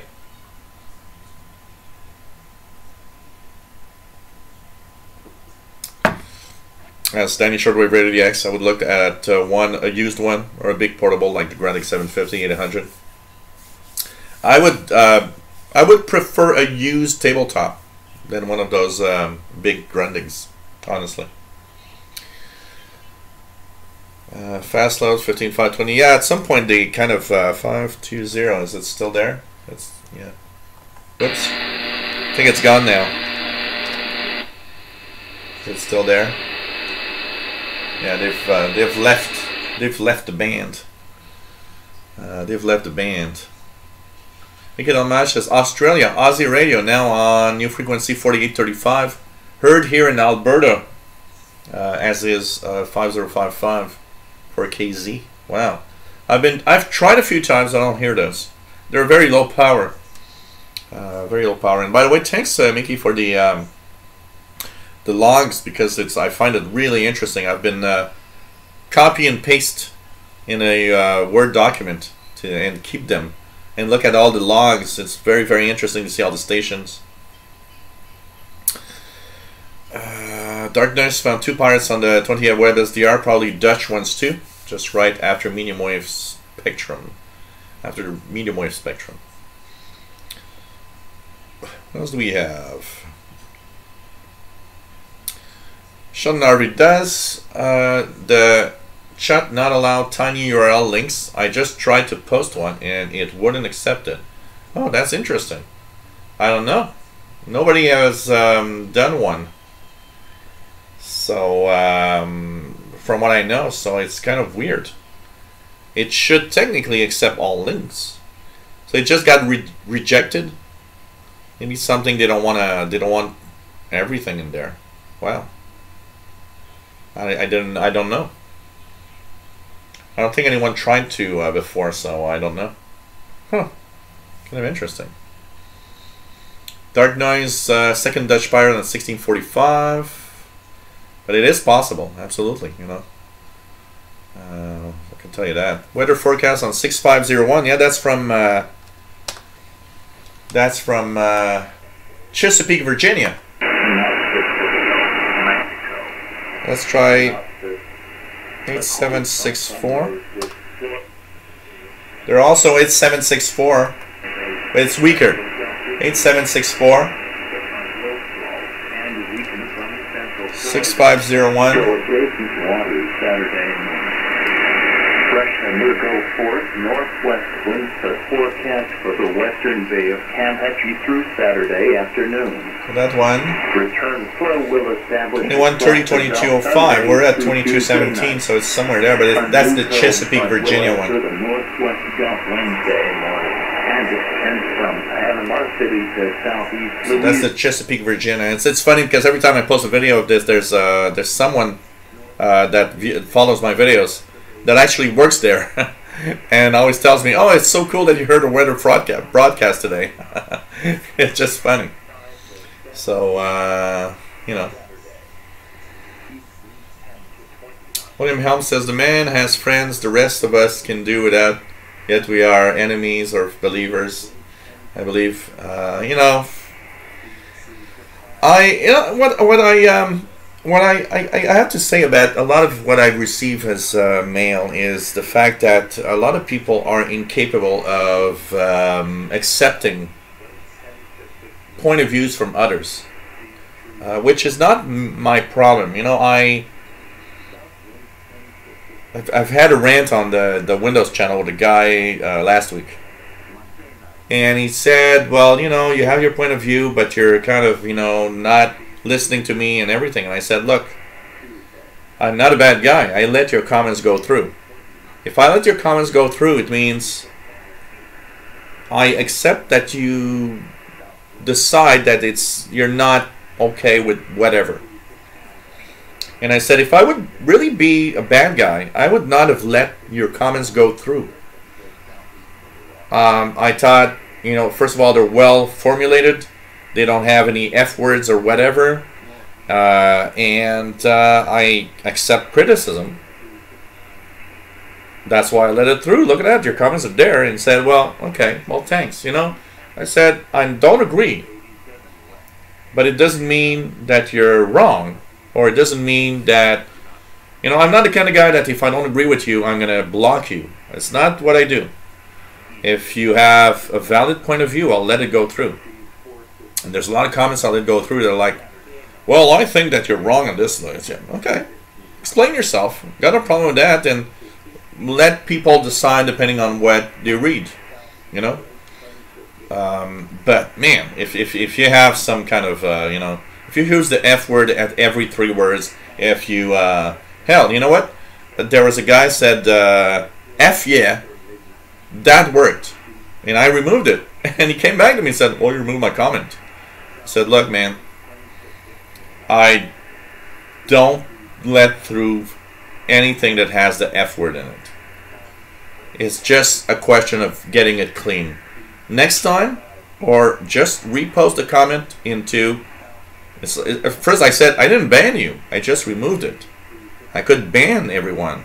You know, I could ban someone for putting comments. And I said, post it again. And say, you know, I don't know. Hell yeah, it works. I'll let that one through. Just don't use the F word. That's all. Billy Laptop says Santa needs alcohol to stay warm and keep his nose a nice bright red. Well, that's Rudolph. But anyways, well, yeah, Santa. So, oh God. Sheldon Harvey says next Christmas you'll have Santa drinking spiked eggnog. Oh God. You know, the worst was that Santa show, because you guys, most of you haven't seen that one because it's on the Windows channel.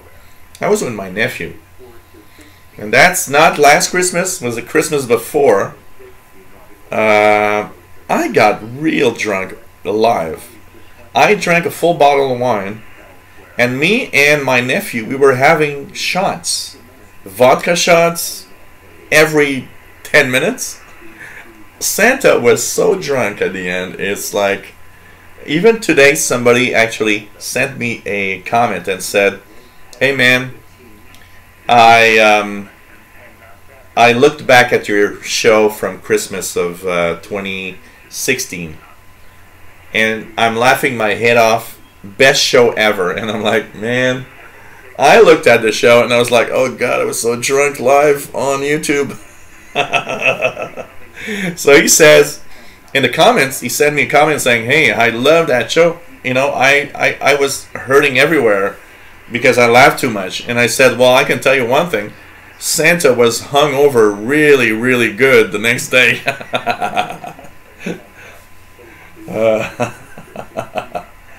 Oh, God. Oh, God. Oh, God. Richard Cook says Pyongyang strong on 6,400 on the U-20. Wow. VK2FBAJ. Hey, nice to have you on board. Bobby says Stern needs to get off of shortwave right this moment. You know, with everything we know, I gotta say the brother Stern, and I gotta say, you know, money talks. I understand that, but that's where I see the contradiction of shortwave broadcasters that pretend to be, you know, God or Jesus stations, and let me just phrase this right, okay? I am not against any religion, and I'm not against people that believe in God and everything, okay? What my comment will be here is not against that. It's against, you are a, just look at Alan Wiener, okay? I'll rant a little bit about some of the shortwave broadcasts here. Alan Wiener has this prayer moment every time on Friday nights with his show. Thank you, God, blah, blah, blah.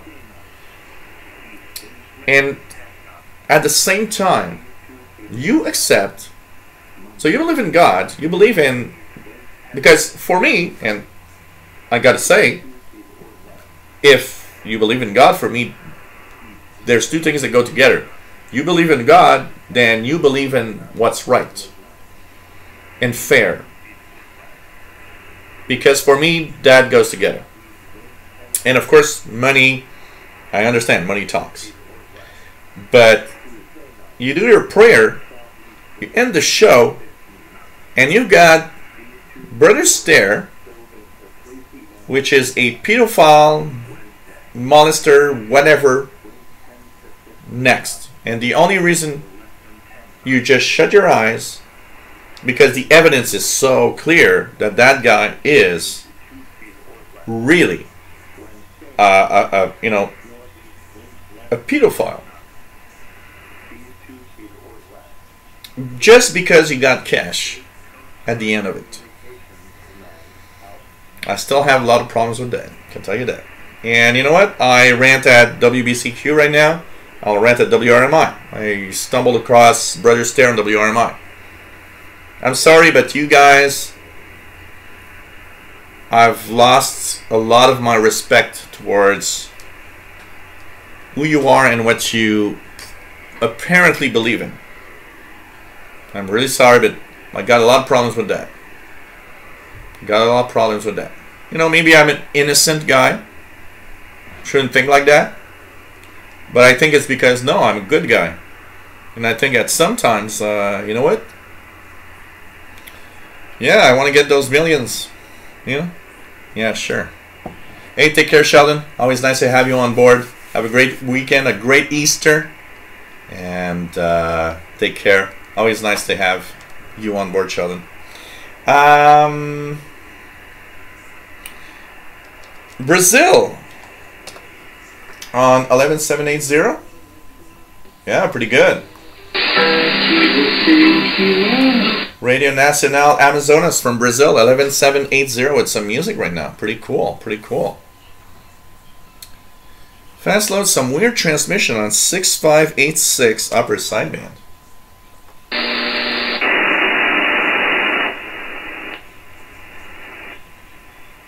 Kind of got nothing right now.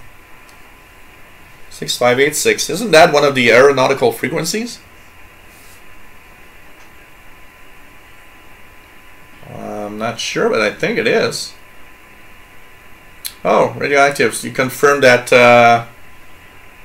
tiny URLs don't work. Well, maybe they block it for some reason. Well, 6577 is a aeronautical frequency fast load. This is the aeronautical band, if I'm not mistaken. So you should have aeronautical frequencies with the airplanes. I do believe that these are frequencies, you know. So, you know.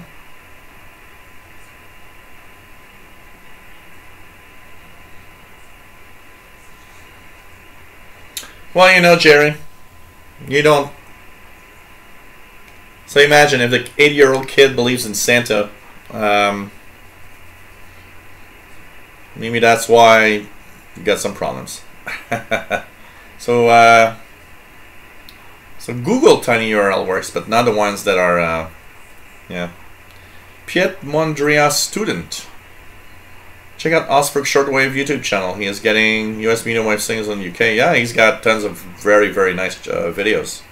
I actually highlighted his channel a few times.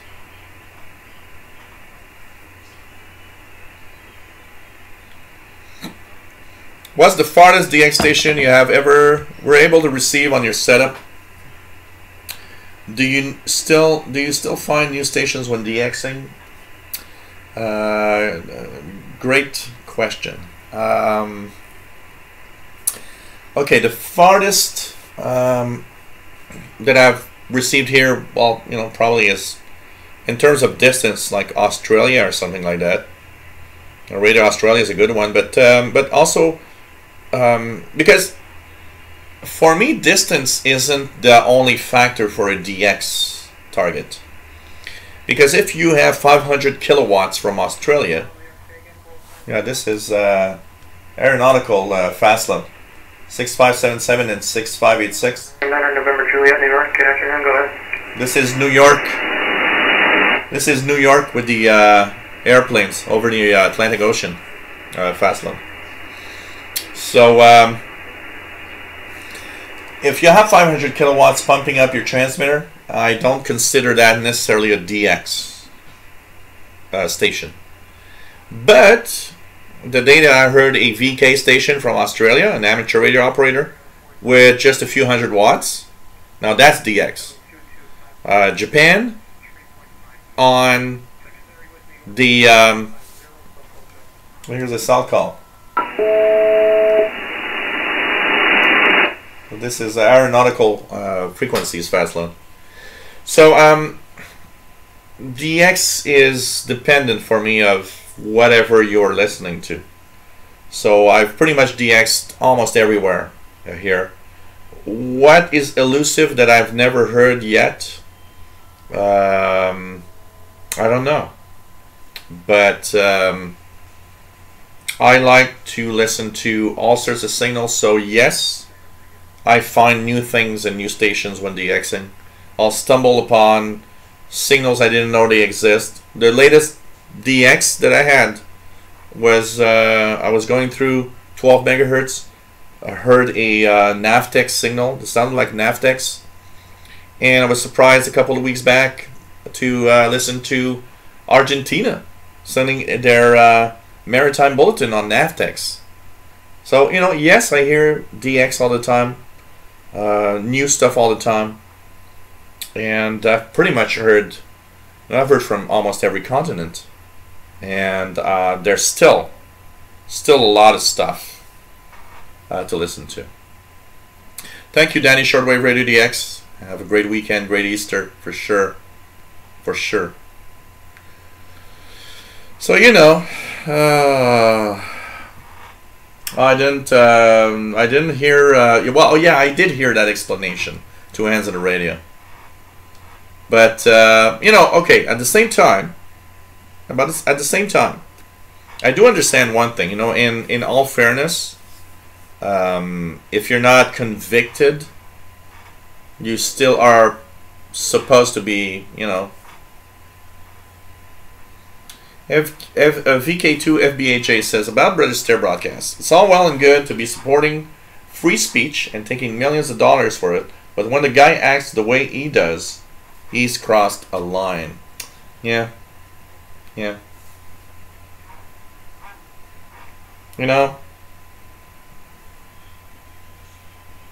absolutely. That's what I think. It's disgusting. Stations have crossed the line also.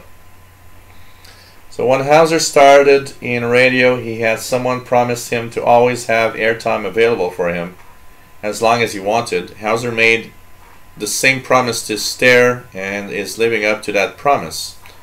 Doesn't make it right, but I'm sure he won't be on the air once he's found guilty.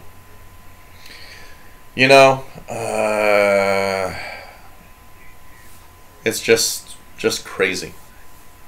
I don't know. DK2 says, I'm waiting for the lawsuits to hit Stare. That's when he'll have to go away, when he's bankrupt. Yeah, I hope they get millions,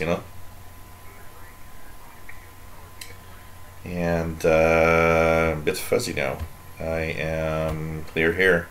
Make sure you're at 1080p, Lee Lock, because when it gets fuzzy, it's because usually the stream on YouTube goes down in quality. Here I'm okay, and I'm up and running full 1080p. Rock Ristorante is jealous because he's got to wait till 2 or 3 a.m. before he gets to the stations in South America. We're all jealous of something, I'm jealous because you get tons of things in Europe that I don't. So, I mean, we all can be jealous of some thing going on. I can tell you that. Yeah, Hauser can stand the guy, absolutely, It's just crazy. So, David says, I share your concept of DX. To me, DX is when I receive a signal from another continent that's low-powered enough. For example, CRI isn't DX, obviously, but a Chinese AM is.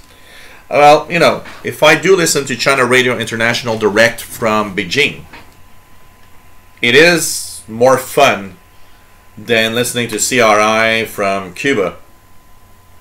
That is true. But my concept of DX goes also with the power of the transmission. And maybe also, okay, not just the power of the transmission, how difficult it is to receive that type of, that station from that part of the world.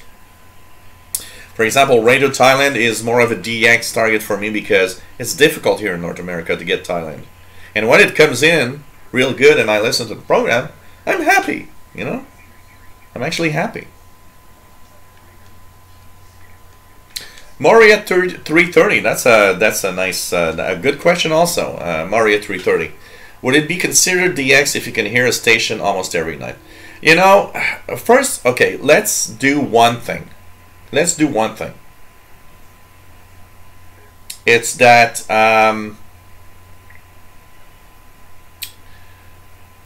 DX is something that's different from people to people, from everybody. We all have a different take on what DX is. And DX, if you take it at the most simple expression, means long distance, meaning 500 kilowatts out of Beijing is DX. Okay?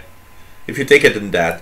And the term DX changes depending on what you actually think of what is DX. So, in reality, I'm listening to position Tasney on frequency 8825. New York. Secondary 6628. How copy?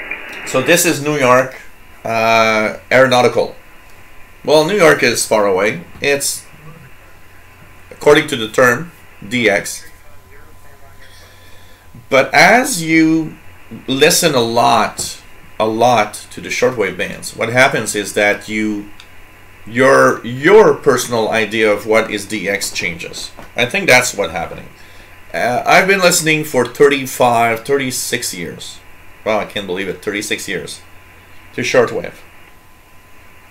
When I bought my first radio, which was a DX100 here, for me, just listening to, you know, whatever European station coming in was DX. It was, oh, this is cool.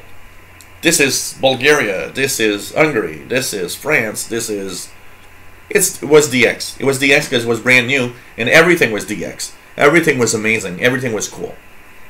But after 35 years, 36 years, you have a definition of DX that changes, I think.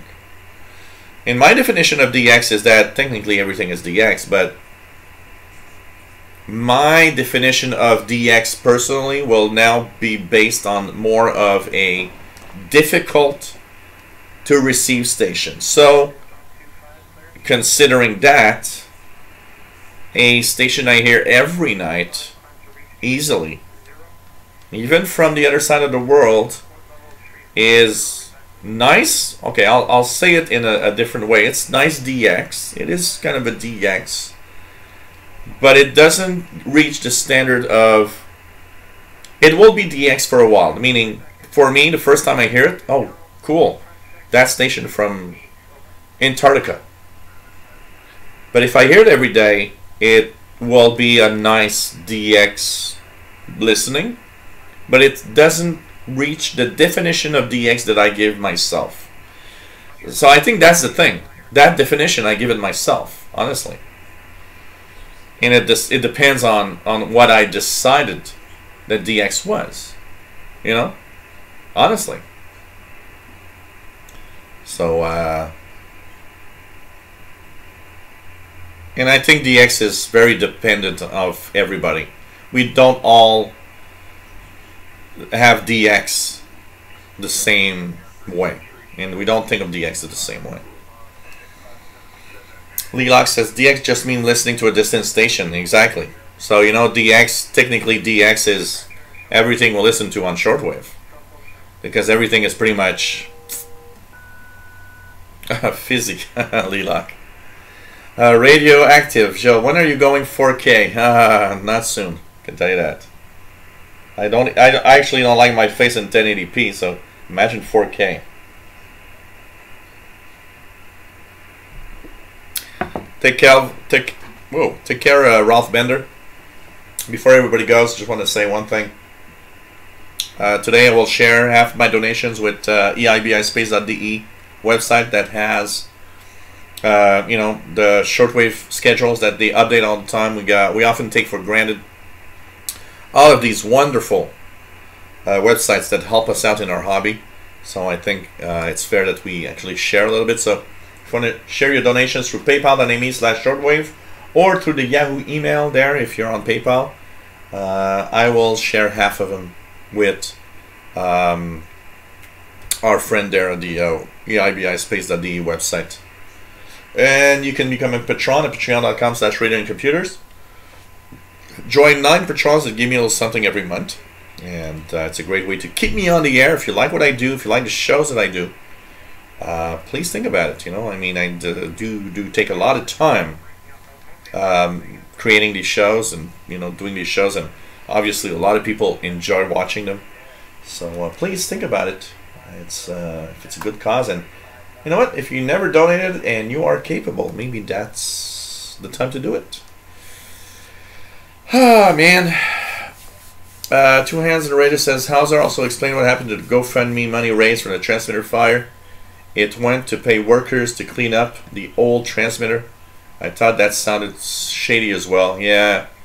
You know, I gotta say I have a rant against WBCQ with that. Because I am... First of all, I have done a video and asked people to donate to WBCQ. I have donated WBCQ, and I feel we've all been kind of let down because it wasn't what it was supposed to be, honestly. Just crazy. And the K2 says, I think it's DX if it's from another continent and not intended for your region, even if it's powerful. CRI from China to the USA is DX because only the CRI transmissions for US are coming from Cuba, yeah, or from Albania. We all have a different take on DX. And we talked about that a few months back, and we all have a different take of DX, honestly. VK2BAJ says, I'm jealous because we don't get any HF pirates. Plenty of Indonesian pirates on the handbands, though. You know. Casey Red Dragon's got 6340 weather facts. That's from Boston. Casey Red Dragon 7315 is strong. You know, I understand that. You know, and we all have a different DX.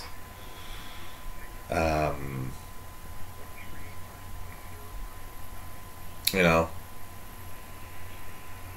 one thing for sure is as the MDK2 says, Glenn Hauser doesn't own any station, just produces his show, and it airs on few frequencies. And you know what, Glenn Hauser also, what we got to understand is that Glenn Hauser has airspace, gracious, some airtime, often given free of charge for his show to be on. You know,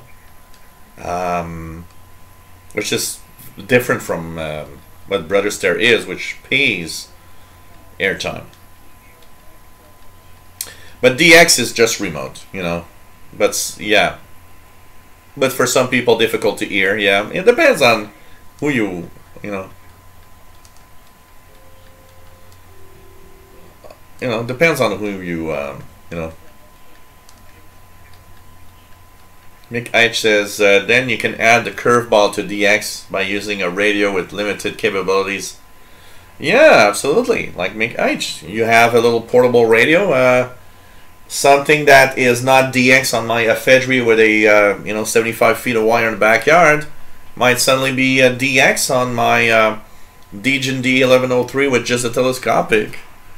It's very, very, you know, it varies so much. I think we have our own take on what DX is. VK2FBAJ says, I would classify Radio Vania of a DX for me. Always been quite hard to receive. So it is, absolutely, and it's far away. It's other side of the world, you know. I mean, it's almost as far as Montreal. Yeah, you know. Lelox says, in Liverpool, DX means DX girlfriend. So, you know. Bobby Burgess says, you know when I am going to get an Ultra HD TV when a TV goes out? Oh, man. Calvin, nice to have you here. And, well, you've missed all sorts of little things, but kind of a nice, relaxed evening. No official, you know, no official subject tonight. Just going with the flow. And I was scared because I said, well, I got nothing prepared, I got nothing to say, and look, we're at 2 hours and 45 already. I got a big mouth, so, you know, we just talk all the time. K1ZEK. Enjoyed shortwave listening and DXing. DX is, as you said, long range, but don't forget the frequency being used. 100 miles can be DX. Oh, absolutely, K1ZEK. Absolutely. If I go on the FM band and I hear a station out of Ottawa in Montreal, I am DXing. It's DX. It's long distance on FM, and it's 100 kilometers or 60 miles, maybe a little more. You know, it all depends. It all depends. There's a pirate on 7200 LSB. That's the net job frequency usually.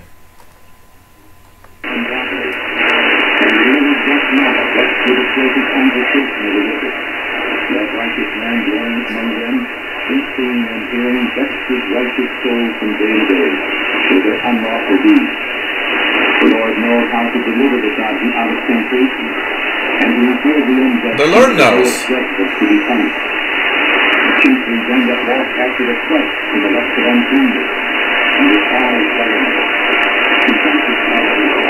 Well, it's obviously religious. It's the Lord knows, apparently. So, you know, it's kind of interesting. Absolutely, DX could be a lot of things, I can tell you that. TOT says there's a kid across the street who has a remote controlled car, and every time he plays with it, I hear so much noise all over the HF bands, like splatter, feel like moving. Wow, and just with a radio controlled car, that's crazy. It's funny because sometimes, I remember a few times seeing kids with radio controlled cars here, and I was always tuned to radio controlled frequencies to hear what frequency he was using. And hear the tones or whatever, you know, kind of crazy.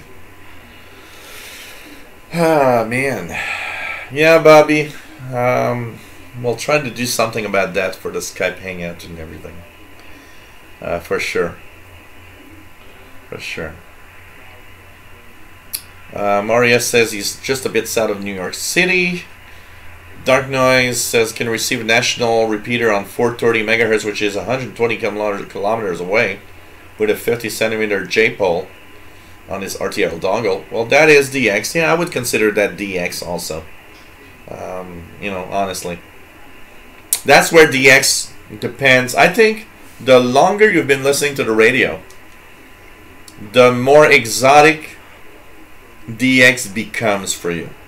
I think that's the way we can put it. Because honestly, anything you're listening, you know, that weird thing on 7200 lower sideband, it's, I don't know where, but, you know, it's technically considered DX. It's long distance and that's it. But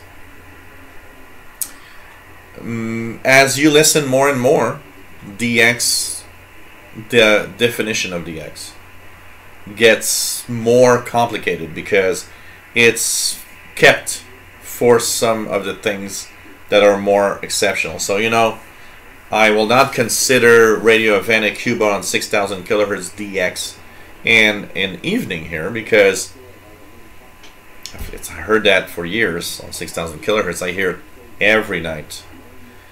But when you think about it, you have to remember that Cuba is from Montreal quite a distance.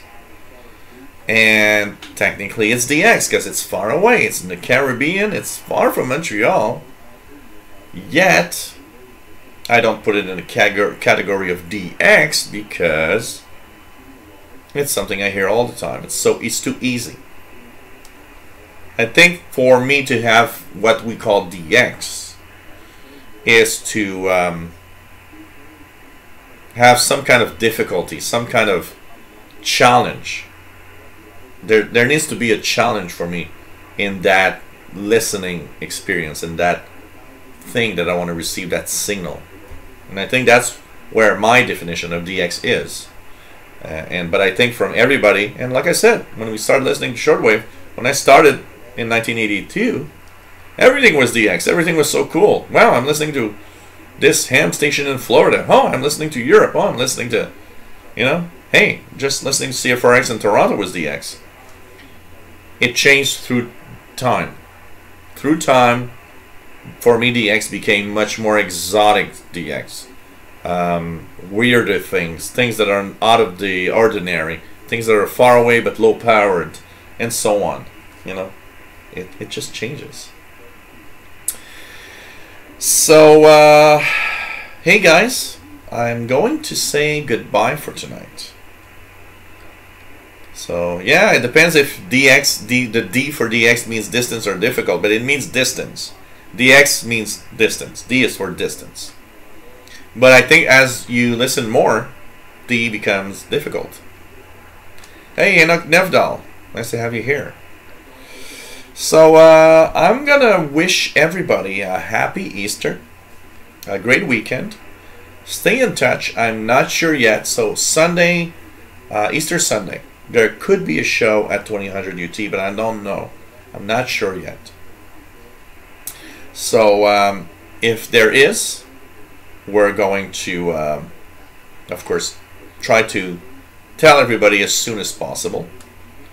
I want to thank everybody for being here. Thanks for the show. A little short of 3 hours, but I want to go make some hamburgers on the barbecue. So thanks, everybody. You guys are great. Without all of you guys, there wouldn't be no show. And stay safe, everybody. And have a great Easter weekend for everybody. Don't eat too much chocolate for those that are in the chocolate range. And stay safe. Love you all. It's always a pleasure to have everybody here. And take care, my friends. Love you all. Bye.